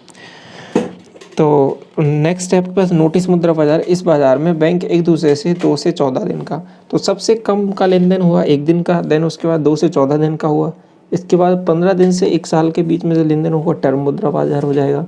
और जिस दर पर बैंक एक दूसरे को ऋण उपलब्ध कराते हैं, ठीक है, उसको बोलते हैं MIBOR, Mumbai inter bank offer rate, और London inter bank offer rate ये होता है जिस दर पर लंदन के बैंक एक दूसरे को ऋण उपलब्ध कराते हैं, उसको LIBOR बोलते हैं। ये 2 टर्म थी, MIBOR और LIBOR। अब इसके बाद में देखिए, टी बिल होता है बेसिकली केंद्र सरकार का अल्पकालीन समय के लिए उधार लेने का एक माध्यम है, और यह RBI द्वारा जारी किया जाता है भारत सरकार की तरफ से। इसे सरकारी प्रतिभूति या गवर्नमेंट सिक्योरिटी भी कहा जाता है। टी बिल कितने दिन के लिए जारी किया जाता है, 91 डेज हो गया, 182 डेज हो गया, 364 डेज हो गया, यानी 91 के मल्टीपल में इस तरीके से आपका टी बिल आपके पास जारी किया जाता है। टी बिल न्यूनतम कितने का जारी किया जाता है? 25,000 का मिनिमम और मैक्सिमम हो जाएगा 25,000 का गुणज। इसके बाद देखिए पूंजी बाजार। पूंजी बाजार में हम पढ़ेंगे आगे शेयर बाजार के बारे में। शेयर बाजार से रिलेटेड भारत में शेयर बाजार सेबी के द्वारा नियंत्रण किया जाता है। सेबी, ठीक है। अब सेबी क्या होता है कि security exchange board of India. तो सेबी का मुख्यालय आपके पास मुंबई में हो जाएगा, स्थापना हो जाएगी इसकी आपके पास 12 अप्रैल 1992। इंपॉर्टेंट है, याद रखना है। स्थापना सेबी की कब होती है? 12 अप्रैल 1992 में। अध्यक्ष हैं इसके अजय त्यागी। अब कुछ टर्म देख लेते हैं कि यहाँ पे कि पर्टिकुलर टर्म होती क्या क्या है। इंपॉर्टेंट है, याद पता भी होना चाहिए आपको, इकोनॉमी से रिलेटेड एग्जाम के लिए भी पॉइंट ऑफ व्यू से इम्पॉर्टेंट है। शेयर क्या होता है? शेयर बेसिकली होता है कि शेयर हिस्सेदारी में भाग होता है, पार्ट इन ओनरशिप। कोई भी कंपनी घरेलू डोमेस्टिक मनी जुटाने के लिए सामान्यतः क्या इस्तेमाल करती है, ठीक है।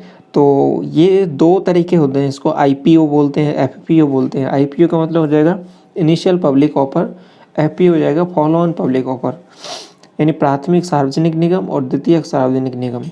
अब आईपीओ क्या होता है? जब कोई कंपनी पहली बार शेयर जारी करती है तो उसे आईपीओ कहा जाता है, और इस बाजार को प्राथमिक स्टॉक बाजार भी कहा जाता है।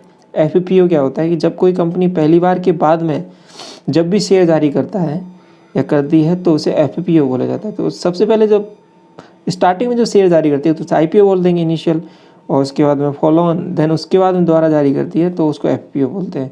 तो इसमें बाजार को द्वितीयक स्टॉक बाजार कहा जाता है। इसके बाद में ट्रेडिंग, आपने सुना होगा ट्रेडिंग। तो ट्रेडिंग होता है क्या? बेसिकली शेयरों की क्रय विक्रय को ट्रेडिंग बोला जाता है, ठीक है। डीमैट अकाउंट बोल, आपने ऐड भी देखा होगा, डीमैट अकाउंट ओपन कीजिए। तो डीमैट अकाउंट बेसिकली होता क्या है कि इस खाते का उपयोग के द्वारा ही आप ट्रेडिंग करते हो, ठीक है। तो शेयरों का क्रय विक्रय जिस अकाउंट के द्वारा किया जाता है वो ट्रेडिंग कहलाता है, ठीक है। एक आपका नॉर्मल बैंक अकाउंट होता है जिसमें आप पैसों के लेन देन करते हो, और एक ट्रेडिंग अकाउंट होता है जिसमें आप शेयरों का लेन देन करते हो, तो वो ट्रेडिंग अकाउंट हो गया। अब बुल एंड बियर दो टर्म हैं, ये किससे रिलेटेड है? ये शेयर बाजार से रिलेटेड है। बुल का मतलब होता है आपके पास तेजड़िया, या हिंदी में तेजड़िया बोल दिया इसको, और इसका मतलब हो जाएगा यह शेयर बाजार में तेजी को दर्शाता है। और बियर का मतलब होता है मंदड़िया, या फिर इसको शेयर बाजार में मंदी को भी दर्शाता है। ये पेनी स्टॉक क्या होता है? छोटी कंपनी के शेयर को पेनी स्टॉक कहा जाता है, 10 रुपये से कम के शेयर को भी, ठीक है। ब्लू चिप शेयर होता है, बड़ी कंपनियों के शेयर को ब्लू चिप शेयर बोला जाता है। इनसाइडर ट्रेडिंग क्या होता है कि शेयर बाजार की गुप्त सूचना लीक करना, ठीक है। ये आपका इनसाइडर ट्रेडिंग हो जाएगा। राष्ट्रीय स्तर के शेयर बाजार देंगे, दो हैं हमारे पास यहाँ पे, इंपॉर्टेंट है, इन दोनों को अच्छे से देखेंगे अभी। बीएसई और NSE. BSE Bombay stock exchange, और एनएसई हो जाएगा नेशनल स्टॉक एक्सचेंज।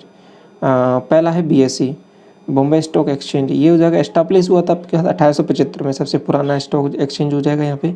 और दूसरा हुआ 1992 में। सेबी की स्थापना 1992 में होती है, ये भी ध्यान रखना है आपको। और दूसरी चीज़ बीएसई और एनएसई के बारे में दो चीज़ें ध्यान रखनी है, इनकी स्थापना 1875 बीएसई हो गया, एनएसई 1992 हो गया। एशिया का बीएसई के बारे में और देखिए क्या क्या है इंपॉर्टेंट चीज़ें। एशिया का सबसे पुराना स्टॉक बाजार है, headquarter Mumbai, head office Mumbai में हो जाएगा। एमडी सीईओ हो जाएंगे मुख्य कार्यकारी अध्यक्ष आशीष कुमार चौहान। बीएसई का मुख्य सूचकांक क्या है? सेंसेक्स, और सेंसेक्स का मतलब हो गया कि सेंसिटिव इंडेक्स। बीएसई में 30 कंपनियों के शेयर शामिल किए जाते हैं। अब दोनों में थोड़ा थोड़ा सा फर्क है इसमें, बीएसई में और इधर एनएसई में। बीएसई का मुख्य सूचकांक हो जाएगा सेंसेक्स, तो इसका मुख्य सूचकांक हो जाता है निफ्टी, ठीक है। इसमें 30 कंपनियों के, टॉप 30 कंपनियों के शेयर जारी शामिल किए जाते हैं, इसमें टॉप 50 कंपनियों के, ठीक है। तो याद रखने में कोई प्रॉब्लम नहीं है, जैसे Nifty, net 50, national income of 50, तो इस तरीके से 50 कंपनियों के शेयर, इसमें सेंसेक्स 30 कंपनियों के शेयर, ठीक है। कोई प्रॉब्लम नहीं होगी याद करने में आपको। 1992 में इसकी स्थापना हो जाती है फेरवानी कमेटी की सिफारिश पर। मुंबई में हेड ऑफिस हो गया। एमडी सीईओ हो जाएगी विक्रम लाइम। उसके बाद में एनएसई का मुख्य सूचकांक निफ्टी हो जाएगा, नेशनल इंडेक्स ऑफ 50, और उसमें सेंसिटिव इंडेक्स था उसका। तो इस तरीके से इसमें 50 कंपनियों के शेयर शामिल किए गए हैं। तो विश्व का सबसे बड़ा शेयर बाजार कौन सा है? ये हो जाएगा न्यूयॉर्क का स्टॉक एक्सचेंज। तो न्यूयॉर्क स्टॉक एक्सचेंज यानी एनएसई बोलेंगे इसको। तो डो जोन्स भी कहा जाता है इसको। आगे देखिए कि दूसरा सबसे बड़ा शेयर बाजार कौन सा है, नास्डाक NSDAQ, USA का है ये भी। देन नेक्स्ट, इन दोनों के मुख्यालय वॉल स्ट्रीट में स्थित हैं। ठीक है, यहाँ तक। अब शेयर बाजार से रिलेटेड हम टर्म देख लिया है पूरा। इसके बाद म्यूचुअल फंड क्या होता है, इससे रिलेटेड क्या क्या है सब चीज़ें वो देख लेते हैं। सेबी द्वारा नियंत्रित किया जाता है इसको भी। What is mutual fund? Mutual fund होता है बेसिकली इन्वेस्टर होता है, तो इन्वेस्ट करता है। देन फंड मैनेजर होता है, शेयर मार्केट होता है, और देन रिटर्न होके आपके पास इन्वेस्टर के पास पहुंचता है। तो ये आपका पूरी प्रोसेस है। तो भारत की पहली म्यूचुअल फंड कंपनी ये आपके पास थी UTI यानी union trust of India, establish हुई थी 1964 में। हेड ऑफिस हो जाएगा मुंबई। भारत की सबसे बड़ी mutual fund company SBI mutual fund, और 1986 मुंबई में। और इसके बाद एक टर्म है SIP, इसका मतलब होता है सिस्टमेटिक इन्वेस्टमेंट प्लान। आगे देखिए थोड़ा सा, फॉरेन इन्वेस्टमेंट यानी विदेशी निवेश क्या होता है। विदेशी निवेश के प्रकार होते हैं दो, FDI हो गया, एक FPI हो गया। FPI को FII भी बोलते हैं। FDI का मतलब है फॉरेन डायरेक्ट इन्वेस्टमेंट, प्रत्यक्ष विदेशी निवेश, डायरेक्ट जो इन्वेस्टमेंट किया जाता है। एक हो गया कि फॉरेन पोर्टफोलियो इन्वेस्टमेंट या फिर फॉरेन इंस्टीट्यूशनल इन्वेस्टमेंट, विदेशी संस्थागत निवेश। FDI का मतलब क्या होगी, जब कोई कंपनी किसी देश के व्यापार में सीधे निवेश करती है तो उसे FDI कह देते हैं। FDI एक स्थायी निवेश होता है और इससे देश की आर्थिक वृद्धि, रोजगार और तकनीक में वृद्धि होती है। ठीक है। और एक FDI होता है, FDI के भी बेसिकली आगे दो प्रकार हो जाते हैं, ग्रीन FDI, ग्रीनफील्ड FDI और ब्राउनफील्ड FDI। जब कोई विदेशी कंपनी किसी देश के नए प्लांट में निवेश करती है तो उसे ग्रीन फील्ड इन्वेस्टमेंट बोलते हैं। जब कोई विदेशी कंपनी किसी मौजूदा प्लांट में ही निवेश करती है तो ठीक है। इस तरीके से कोई नया प्लांट इस्टेब्लिश हो रहा है, उसमें आपके पास निवेश हो रहा है तो ग्रीन वाला हो जाएगा, और पहले से कोई एस्टेब्लिश है उसमें आपके पास निवेश हो रहा है तो ये ब्राउन वाला हो जाएगा। ठीक है। आगे FPI और FII क्या होता है, जब कोई विदेशी कंपनी किसी देश के शेयर के मार्केट में निवेश करती है तो उसे FPI या FII कहा जाता है। ये अस्थायी निवेश होता है, केवल प्रॉफिट करने के लिए उद्देश्य से किया जाता है। FDI FPI से बेटर होता है। ठीक है। FDI हमने जो पहले पढ़ा था उसमें क्या है कि आपके किसी नए आपके पास रोज़गार में या फिर आर्थिक वृद्धि दर में आपके पास उसका कंट्रीब्यूशन होता है, तो इसलिए FDI उसके देश के विकास में भी थोड़ा सहायक है। और FPI का मतलब सिंपल उनको प्रॉफिट से होता है। ठीक है। विदेशी कंपनियों के शेयर इस तरीके से होता है, वो केवल अपने प्रॉफिट के लिए होता है FPI। आगे देखिए कुछ इंटरनेशनल ऑर्गेनाइजेशन के बारे में हम देख लेते हैं, इंपॉर्टेंट हैं, जैसे कि वर्ल्ड बैंक हो गया, IMF हो गया, आपके पास OPEC हो गया, BRICS हो गया। तो ये अलग अलग इंटरनेशनल ऑर्गेनाइजेशन बने हुए हैं, तो इम्पोर्टेंट है। कहाँ पे इनका मुख्यालय है, भारत इनका सदस्य है या नहीं है, कुल टोटल मेंबर कितने हैं, स्थापना कब हुई थी, ये सब चीज़ें पूछी जाती है एग्जाम में। तो एक एक करके इनको डिस्कस कर लेते हैं। सबसे पहले पढ़ते हैं हम वर्ल्ड बैंक के बारे में, इम्पोर्टेंट है। वर्ल्ड बैंक को इसका ऑफिशियल नेम, आधिकारिक नाम IBRD भी बोला जाता है इसको। IBRD का मतलब क्या हो जाएगा, international bank for reconstruction and development. तो स्थापना होती है 1944 में। वर्ल्ड बैंक के मेंबर हैं 189 और 189 मेंबर हैं टोटल। इंडिया इसका मेंबर है 1945 से ही इसका मेंबर है, और अध्यक्ष इसके डेविड मालपास हैं 9 अप्रैल 2019 से। वर्ल्ड बैंक का फंक्शन क्या है, यह है संस्था देशों के सामाजिक एवं भौतिक विकास हेतु दीर्घकालीन ऋण उपलब्ध कराता है। अभी क्या है कि हम जितने भी ये ऑर्गेनाइजेशन के बारे में एक एक के बारे में देख लेते हैं, और लास्ट में फिर एक संक्षिप्त में मैं आपको एक इनका लास्ट पेज में एक समरी करा दूंगा, जिसमें एक साथ सबका डिस्कस कर लेंगे कि किसकी स्थापना कब होती है, इनका मुख्यालय कहाँ पर है। जो लास्ट वाली एक पेज है वो एग्जाम पॉइंट ऑफ व्यू से बहुत ही ज़्यादा इंपॉर्टेंट है, आपको क्वेश्चन वहाँ से पूछा ही जाता है एग्जाम में। ठीक है, वो लास्ट में देख लेंगे हम सभी को एक साथ, उससे याद करना भी थोड़ा सा आसान हो जाएगा। ठीक है, अभी एक एक को देख लेते हैं। यहाँ पे यहाँ तक वर्ल्ड बैंक के बारे में थोड़ा सा देखा। वर्ल्ड बैंक के ग्रुप हैं कुछ, ठीक है, उनको देख लेते हैं थोड़ा सा।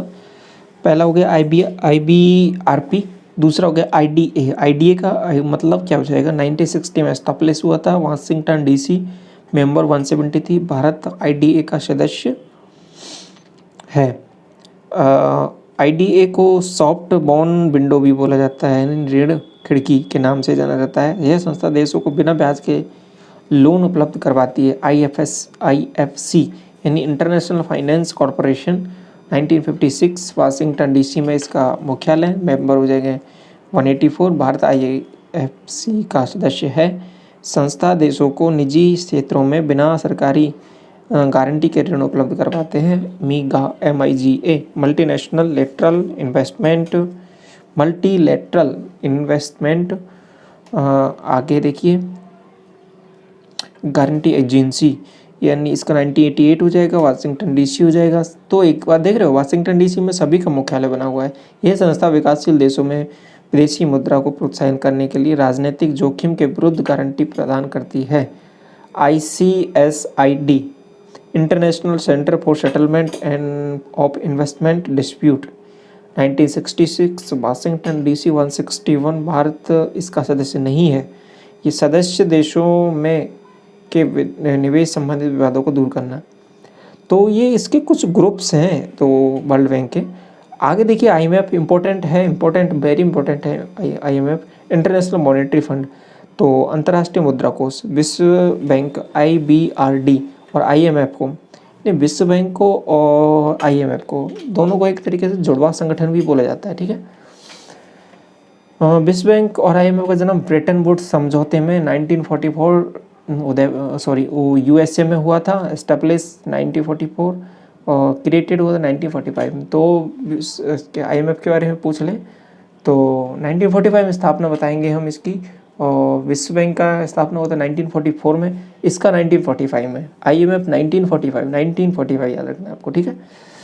वाशिंगटन DC इसका मुख्यालय हो गया। 189 सदस्य हैं, अध्यक्ष हो जाएंगे इसके क्रिस्टलिना जॉर्जिएवा और इसके बाद में बुल्गारिया से हैं ये। और फंक्शन देखिए, संस्था देशों के लिए अल्पकालीन समय के लिए ऋण उपलब्ध कराती है, ठीक है।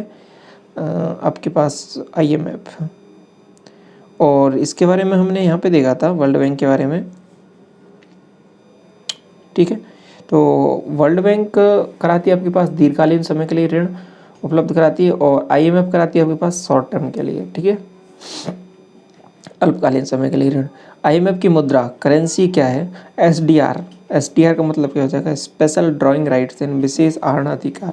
SDR को पेपर गोल्ड्स के नाम से भी जाना जाता है। SDR में 5 मुद्राएं आती हैं बेसिकली, USA का डॉलर, यूरो, पाउंड, येन, युआन।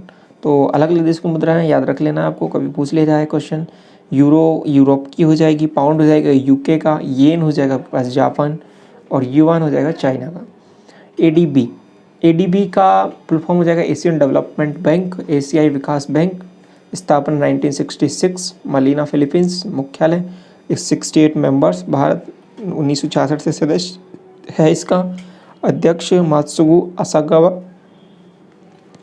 एशिया में सामाजिक एवं आर्थिक विकास को प्रोत्साहन करना, OPEC organization of petroleum exporting countries, OPEC countries बोलते हैं जिनको, पेट्रोलियम निर्यातक देशों का संगठन बना हुआ है। 1966 वियना में, ऑस्ट्रिया में इसका मुख्यालय है। 15 मेंबर हैं इसके। कतर ने OPEC की सदस्यता 1 जनवरी 2019 को त्याग दी है। एक्वाडोर ने इसकी सदस्यता 1 जनवरी 2020 को त्याग दी है। अभी OPEC में केवल 13 मेंबर्स हैं ओनली। OPEC का हेड या महासचिव मोहम्मद बरकिंडो नाइजीरिया से हैं। OPEC के संस्थापक देश कौन कौन से, इराक, ईरान, कुवैत, सऊदी अरब, वेनेजुएला, विश्व में अधिक तेल खनन। तो ये सभी जो देशों के बारे में यहाँ बात कर रहे हैं, ईरान, इराक, कुवैत, तो यहाँ बेसिकली क्या है कि तेल के और आपके पास पेट्रोलियम के विशाल भंडार हैं, ठीक है। इन सब का एक ग्रुप बना हुआ है, तो ये सब चीज़ डिसाइड करते हैं पेट्रोलियम प्रोडक्ट्स के रिलेटेड जो भी बातें होती हैं, ठीक है। तो सार्क आगे देख लेते हैं। सार्क में आता है south Asian association for regional corporation, इसको हिंदी में दक्षेस के नाम से भी जाना जाता है, दक्षिण एशियाई क्षेत्रीय सहयोग संगठन। इसकी स्थापना 1985 इम्पोर्टेंट है। कहाँ इसका मुख्यालय हो जाएगा? काठमांडू में, नेपाल में। सदस्य हो जाएंगे इसके पास जो भी भारत के पड़ोसी देश हैं ना, वो सभी इसके सदस्य हैं, जैसे कि इंडिया हो जाएगा, पाकिस्तान हो जाएगा, श्रीलंका, नेपाल, बांग्लादेश, भूटान, मालदीव, अफगानिस्तान। ठीक है, जो चारों तरफ से भारत को घेरे हुए हैं, ये सभी इसके मेंबर हो जाएंगे दक्षिण के। महासचिव हो जाएगा अमजद बी हुसैन, पाकिस्तान से हैं, और दक्षिण एशियाई देशों का निवासियों का जीवन स्तर में सुधार करना। इसके बाद ब्रिक्स में आ जाएंगे ब्रिक्स और एनडीबी का मतलब होता है न्यू डेवलपमेंट बैंक। ब्रिक्स सम्मेलन या ब्रिक्स बैंक के अंदर आ जाएंगे आपके पास ब्राज़ील, रसिया, इंडिया, चाइना, साउथ अफ्रीका। ठीक है, 2015 में इसकी स्थापना होती है संघाई चाइना में। प्रेसिडेंट हैं इसके केवी कामत भारत के, और सदस्य देशों में आधारभूत संरचना के विकास को प्रोत्साहन करना। AIIB Asian infrastructure investment bank, एशियाई अधिसंरचना निवेश बैंक 2016। हेड ऑफिस हो जाएगा बीजिंग चाइना में। मेंबर हो जाएंगे 97। अध्यक्ष हो जाएंगे जिन लिंकन चाइना के। और एशिया में आधारभूत संरचना के विकास को प्रोत्साहन करना। WTO और वर्ल्ड ट्रेड ऑर्गेनाइजेशन, विश्व व्यापार संगठन। WTO को पहले गेट के नाम से भी जाना जाता था, general agreement of tariff and trade. इसका स्थापना हुआ था। आपको गेट से रिलेटेड पूछे तो इसका स्थापना बताना आपको 1948 1 जनवरी को, लेकिन आपको WTO की स्थापना पूछे तो आपको 1995 बतानी है। ठीक है, दोनों में डिफरेंस है थोड़ा सा।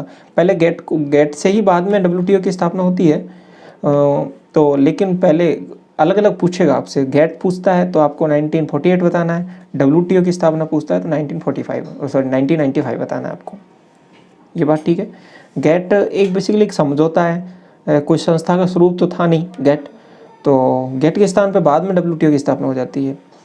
जो WTO का स्थापना होती है 1995 और इसके बाद में इसका हेड ऑफिस हो जाएगा जेनेवा में, स्विट्ज़रलैंड में। सदस्य 164 और 164th सदस्य 2015 में अफगानिस्तान बना था इसका। भारत इसका 1995 से ही सदस्य है, जब से इसकी स्थापना होती है। WTO के DG यानी डायरेक्टर जनरल, महानिदेशक रॉबर्ट एजिबडो ब्राज़ील से हैं, और फंक्शन इसका अंतर्राष्ट्रीय व्यापार को प्रोत्साहन करना, उसके नाम से ही क्लियर है। वर्ल्ड ट्रेड ऑर्गेनाइजेशन, आसियान का स्थापना होता है 1967 में, जकार्ता इंडोनेशिया में इसका आपके पास मुख्यालय हो जाएगा।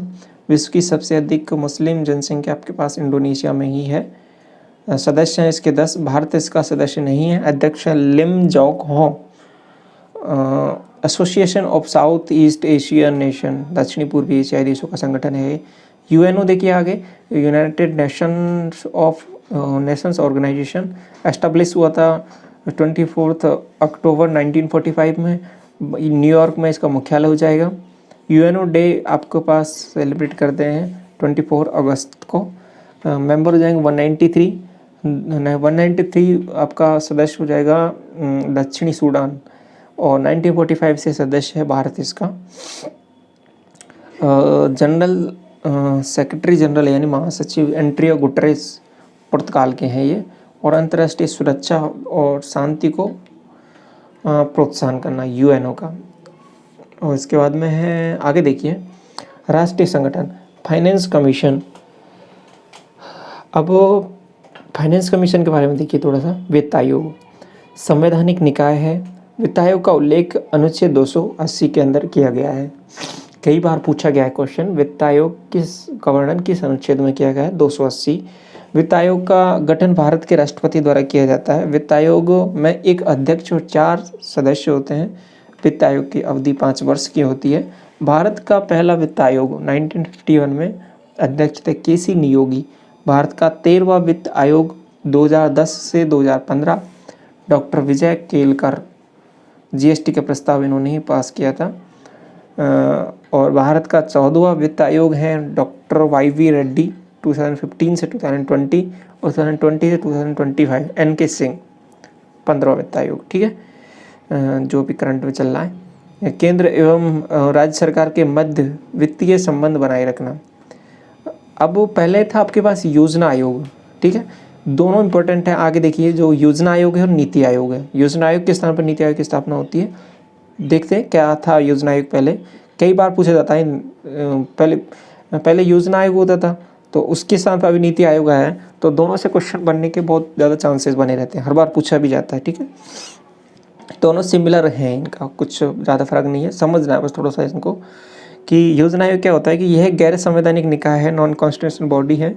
1950 में इसकी स्थापना होती है और नई दिल्ली में इसका मुख्यालय हो गया। पंडित जवाहरलाल नेहरू के द्वारा स्थापना की गई थी। अध्यक्ष इसका प्रधानमंत्री ही होता है, उपाध्यक्ष होता है प्रधानमंत्री द्वारा नियुक्त एक व्यक्ति होता है। कार्य उसका होता है पंचवर्षीय योजनाओं का निर्माण करना। योजना आयोग को अगस्त 2014 में बंद किया और योजना आयोग के स्थान पर नीति आयोग की स्थापना की गई। ठीक है, तो मोदी सरकार के द्वारा योजना आयोग को बदल कर आपके नीति आयोग की स्थापना कर दी गई है। तो नीति आयोग की स्थापना हो जाती है 1 जनवरी 2015 से। ठीक, और इसका भी ऑफिस नई दिल्ली में होगा, क्योंकि काम इसका दोनों का सेम ही है लगभग, देश का विकास करना, 5 वर्ष के लिए 5 ईयर प्लान बनाना एक तरीके से, तो इसलिए इसका अध्यक्ष भी प्रधानमंत्री ही होगा। ठीक है, तो इसका क्योंकि मोदी सरकार के दौरान ही इसकी स्थापना हुई थी, इसका प्रथम अध्यक्ष पूछा जाए तो वो भी प्रधानमंत्री ही होते हैं, तो इसलिए नरेंद्र मोदी ही इसके प्रथम अध्यक्ष हो जाएंगे, वर्तमान अध्यक्ष भी यही हो जाएंगे। वाइस चेयरमैन बोलेंगे यानी उपाध्यक्ष बोलेंगे, इसकी नियुक्ति प्रधानमंत्री द्वारा की जाती है। उपाध्यक्ष को कैबिनेट मिनिस्टर, केंद्रीय मंत्री के बराबर दर्जा दिया जाता है। नीति आयोग के पहले उपाध्यक्ष थे अरविंद पनगड़िया और वर्तमान में नीति आयोग के अध्यक्ष हैं, उपाध्यक्ष हैं आपके पास राजीव कुमार। सीईओ क्या होता है कि मुख्य कार्यकारी अधिकारी, एक आईएएस ऑफिसर होता है। और नीति आयोग के पहले सीईओ थे आपके पास सिंधु श्री खुल्लर, अब वर्तमान में सीईओ है वो अमिताभ कांत। और नीति आयोग का पूर्णकालीन सदस्य, सदस्यों की नियुक्ति प्रधानमंत्री द्वारा की जाती है और सदस्यों को केंद्रीय राज्य मंत्री के बराबर दर्जा दिया जाता है। VK Saraswat former DRDO head हो जाएंगे आपके पास, defence research and development organisation, इसके नए हेड बने सतीश रेड्डी, इसरो के हेड हैं आपके पास के सिवान, अभी बदल गए हैं। ठीक है, एस सोमनाथ हैं अभी इसरो के। और नीति आयोग और आधिकारिक सदस्य राजनाथ सिंह हो जाएंगे। और नीति आयोग के गैर आधिकारिक सदस्य कौन कौन से हो जाएंगे, तो डिफेंस मिनिस्टर जो राजनाथ सिंह हैं, और फाइनेंस मिनिस्टर निर्मला सीतारमण, और होम मिनिस्टर और अमित शाह हो जाएंगे। Agriculture minister Narendra Singh Tomar.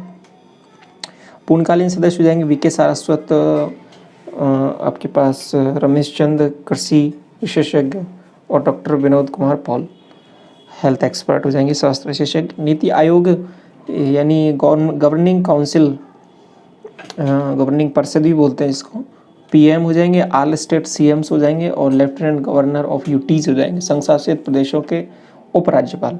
नीति आयोग एक थिंक टैंक है। ठीक है, तो बेसिकली पॉलिसी मेकर है वो नीति आयोग है। अब आगे महंगाई से रिलेटेड थोड़ा सा पढ़ लेते हैं। महंगाई यानी मुद्रास्फीति क्या क्या होता है, किस तरीके से बढ़ती है, क्या टाइप होता है, किस तरीके से उसको डिफाइन करते हैं, इम्पोर्टेंट है। मुद्रास्फीति क्या होती है, जब वस्तुओं एवं सेवाओं के सामान्य मूल्य में लगातार व लंबे समय तक मूल्य में वृद्धि होती है तो इसको मुद्रास्फीति बोलते हैं। इन्फ्लेशन के प्रकार वजह आधारित मुद्रास्फीति, मांग प्रेरित, इसको दो आगे पार्ट में कैटेगराइज किया, मांग प्रेरित और इसके बाद कीमत प्रेरित। इसके बाद दर आधारित, इसको बोल देंगे आपके पास रेंगती हुई, चलती हुई, दौड़ती हुई, और इसके बाद में हाइपर या उड़ती हुई। तो वजह आधारित में पहले देखिए मांग प्रेरित, जब किसी वस्तु की मांग अधिक हो, पूर्ति कम हो, तो वस्तु की कीमत में वृद्धि हो जाती है, इसे मांग प्रेरित मुद्रास्फीति कहा जाता है। जैसे कि पॉपुलेशन आपके पास इंक्रीमेंट, युद्ध, प्राकृतिक आपदा।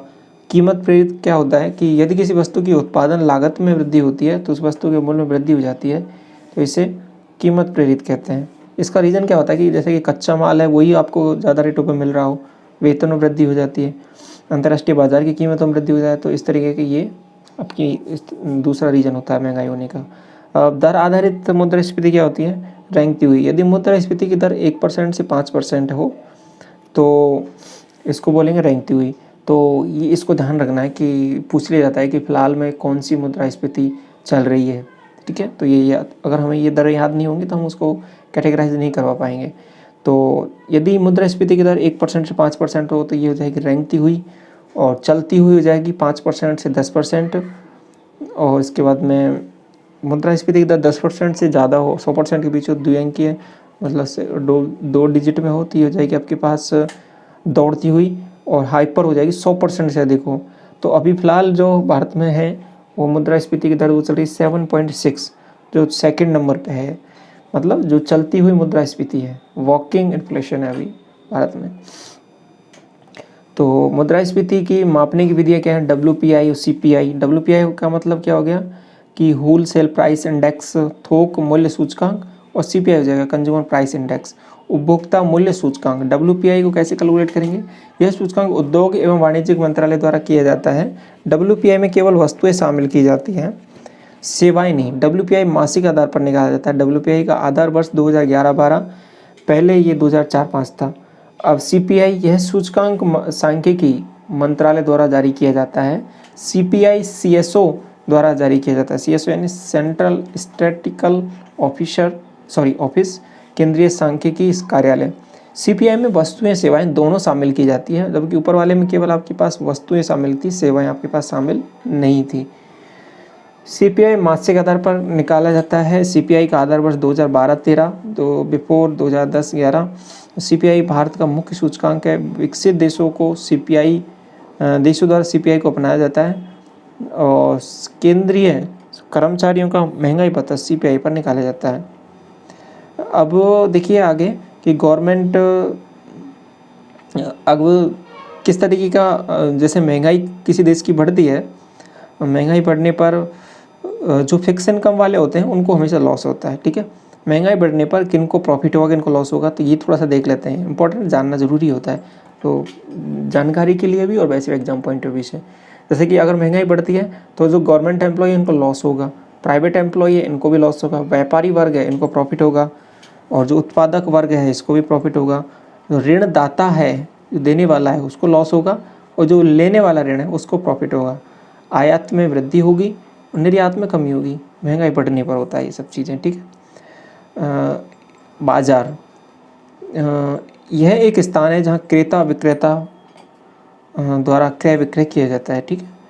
और टाइप ऑफ मार्केट क्या हो जाएंगे, एकाधिकार, एकाधिकारी, अल्पाधिकार यानी और पूर्ण प्रतिस्पर्धा यानी perfect competition, monopoly, monopolistic, oligopoly, इस तरीके से। पूर्ण प्रतिस्पर्धा यानी परफेक्ट कंपटीशन क्या हो जाएगा, इस बाज़ार में बहुत सारे क्रेता होते हैं और बहुत सारे विक्रेता होते हैं। इस बाज़ार में सभी उत्पाद एक समान होते हैं। सब्जी बाज़ार, मछली बाज़ार, फल बाज़ार, इस बाज़ार में क्रेता विक्रेता का पूर्ण ज्ञान होता है। इस बाज़ार में प्रवेश और निवेश निकासी खुली होती है। इस बाज़ार में विपणन लागत नहीं होती है, नो मार्केटिंग कॉस्ट। इस बाज़ार में कीमत का निर्धारण बाज़ार द्वारा किया जाता है। अब इसके बाद एकाधिकार क्या होगा, मोनोपोली जिसको बोलते हैं। मोनोपोली ग्रीक भाषा का शब्द है।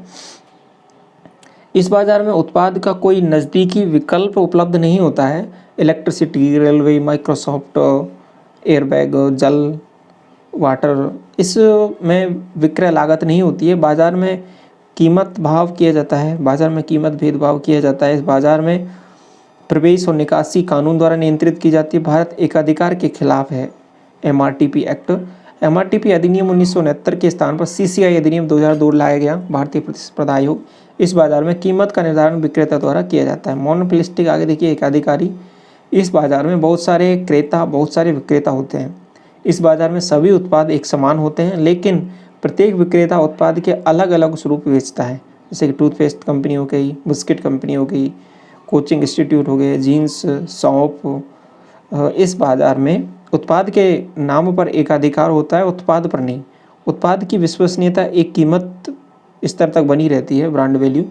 और इस बाज़ार में प्रवेश और निकासी खुली होती है। इस बाज़ार में विपणन लागत और विक्रय लागत बहुत अधिक होती है। ओलिगोपोली क्या होता है, इस में सारे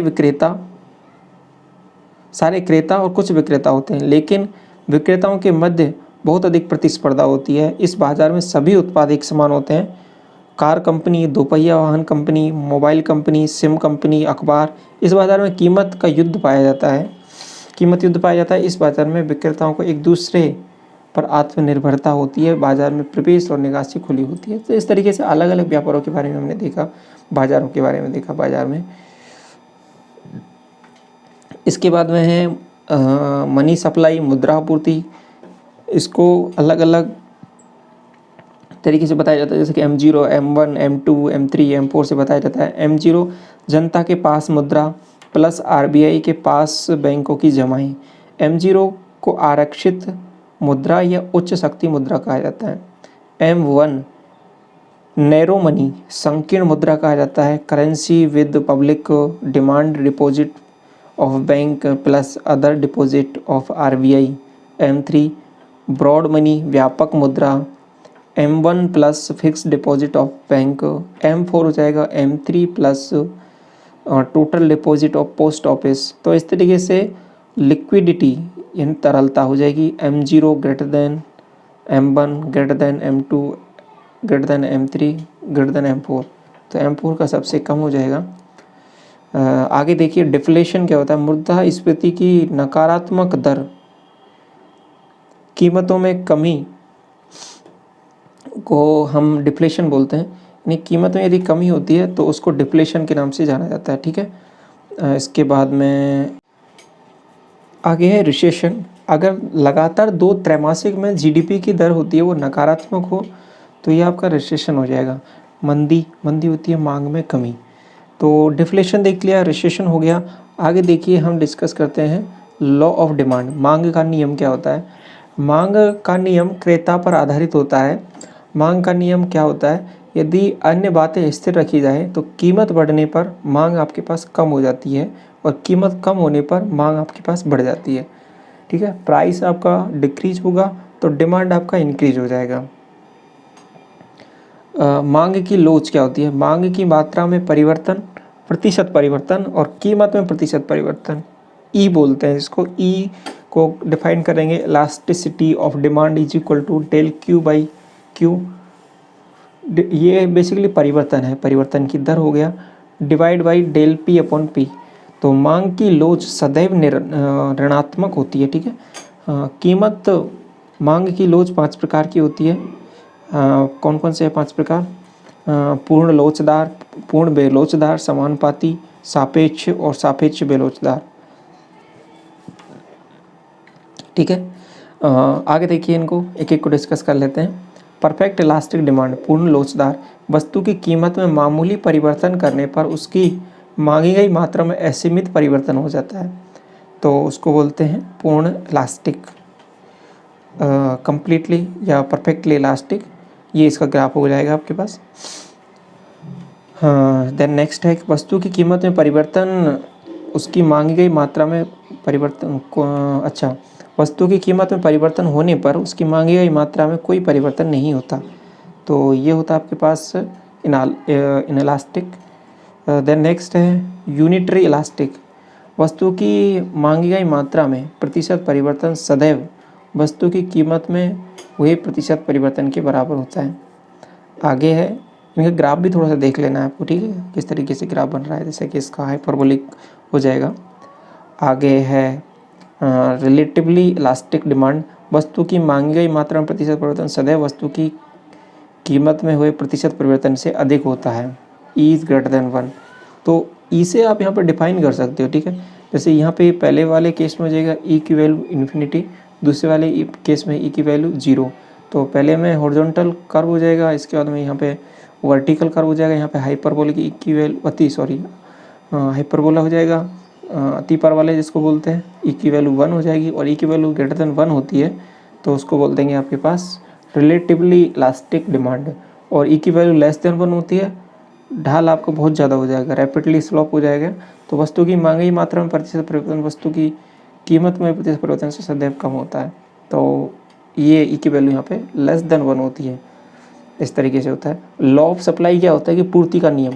पूर्ति का नियम होता है यदि अन्य बातें स्थिर रखी जाए तो कीमत बढ़ती है तो पूर्ति मात्रा बढ़ती है, कीमत घटती है तो क्वांटिटी सप्लाई ये सब घटती है, ठीक है। पूर्ति का नियम विक्रेता पर आधारित होता है। इसके बाद में देखिए लॉरेंज कर्व। इनका बेसिकली आपको ध्यान रखना है कि कौन सा कर्व किसके लिए यूज़ होता है। यह वक्र मैक्स ओ लॉरेंज द्वारा 1905 में दिया गया और यह वक्र आय के वितरण को बताता है। इंपॉर्टेंट है, इसको ध्यान रखना है आपको। आय के वितरण को दिखाने वाला कर्व कौन सा? लॉरेंज कर्व हो जाएगा। फिलिप्स कर्व ये हो जाएगा आपके पास। यह वक्र विलियम फिलिप्स द्वारा 1958 में दिया गया और यह वक्र बेरोजगारी मुद्रास्फीति के बीच प्रतिलोम संबंध को दिखाता है। उदासीनता या तटस्थता वक्र यह फ्रांसिस एजवर्थ द्वारा दिया गया और 2 या 2 से अधिक बिंदुओं का ऐसा संयोग है जहां उपभोक्ता को समान संतुष्टि प्राप्त होती है। टाइप ऑफ इकोनॉमिक गुड्स आर्थिक वस्तुओं के प्रकार हो जाएंगे। सामान्य वस्तुएं आय बढ़ने पर उनकी मांग बढ़ती है, इनकम घटने पर उनकी मांग घट जाती है। और इन्फीरियर गुड्स घटिया वस्तुएं, यदि वस्तु सामान्य वस्तु से विपरीत होती हैं, आय बढ़ने पर इनकी मांग घट जाती है और आय घटने पर वस्तु की मांग बढ़ जाती है। अनब्रांडेड वस्तु बोलेंगे इनको, ब्रांडेड नहीं, अनब्रांडेड। गिफिन वस्तुएं क्या होती हैं? गिफिन वस्तुएं सर रॉबर्ट गिफिन द्वारा दी गई ये वस्तुएं मांग के नियम के विपरीत होती है, यानी कीमत बढ़ने पर डिमांड बढ़ेगी, कीमत घटने पर डिमांड घटेगी। जैसे कि रोटी व मीट, कीमत बढ़ती है, डिमांड बढ़ेगी, इनकी कीमत घटेगी, डिमांड घटेगी। गिफिन व घटिया वस्तुओं में अंतर। तो सभी गिफिन वस्तुएं घटिया वस्तु होती हैं और लेकिन सभी घटिया वस्तुएं गिफिन वस्तु नहीं होती हैं। ठीक है, इंपॉर्टेंट है, याद रखना है, समझना है। पूरक वस्तुएं कॉम्प्लीमेंट्री गुड्स ऐसी वस्तुएं जो एक समय उपयोग में ली जाती हैं, जैसे कि bread butter, car petrol, TV DVD, shoes socks हो जाएंगे, मोबाइल सिम हो जाएगी। स्थापन वस्तुएं सब्स्टिट्यूट गुड्स ऐसी वस्तुएं जो एक दूसरे का विकल्प हों, tea coffee, Coca Cola, Pepsi, चीनी, गुड़, पेन पेंसिल। संयुक्त पूर्ति जॉइंट सप्लाई जब एक उत्पाद 2 या 2 से अधिक परिणाम दे। Woollen and meat, beef and milk. ठीक है, ये हो गया आपके पास कंप्लीट इकोनॉमी। लास्ट में मैंने आपको बोला था कि इनका मैं आपको एक बार रिवाइज करा दूंगा कि जो भी वर्ल्ड ऑर्गेनाइजेशन है आपके पास उनका एक साथ की स्थापना कहाँ पे हुई, मुख्यालय कहाँ पर है, स्थापना कब हुई थी। जैसे कि वर्ल्ड बैंक हो जाएगा 1944 में स्थापना होती है, वाशिंगटन डीसी इसका मुख्यालय हो जाएगा। IMF 1945 Washington DC. UNO 1945 में स्थापना होती है, न्यूयॉर्क में इसका मुख्यालय है।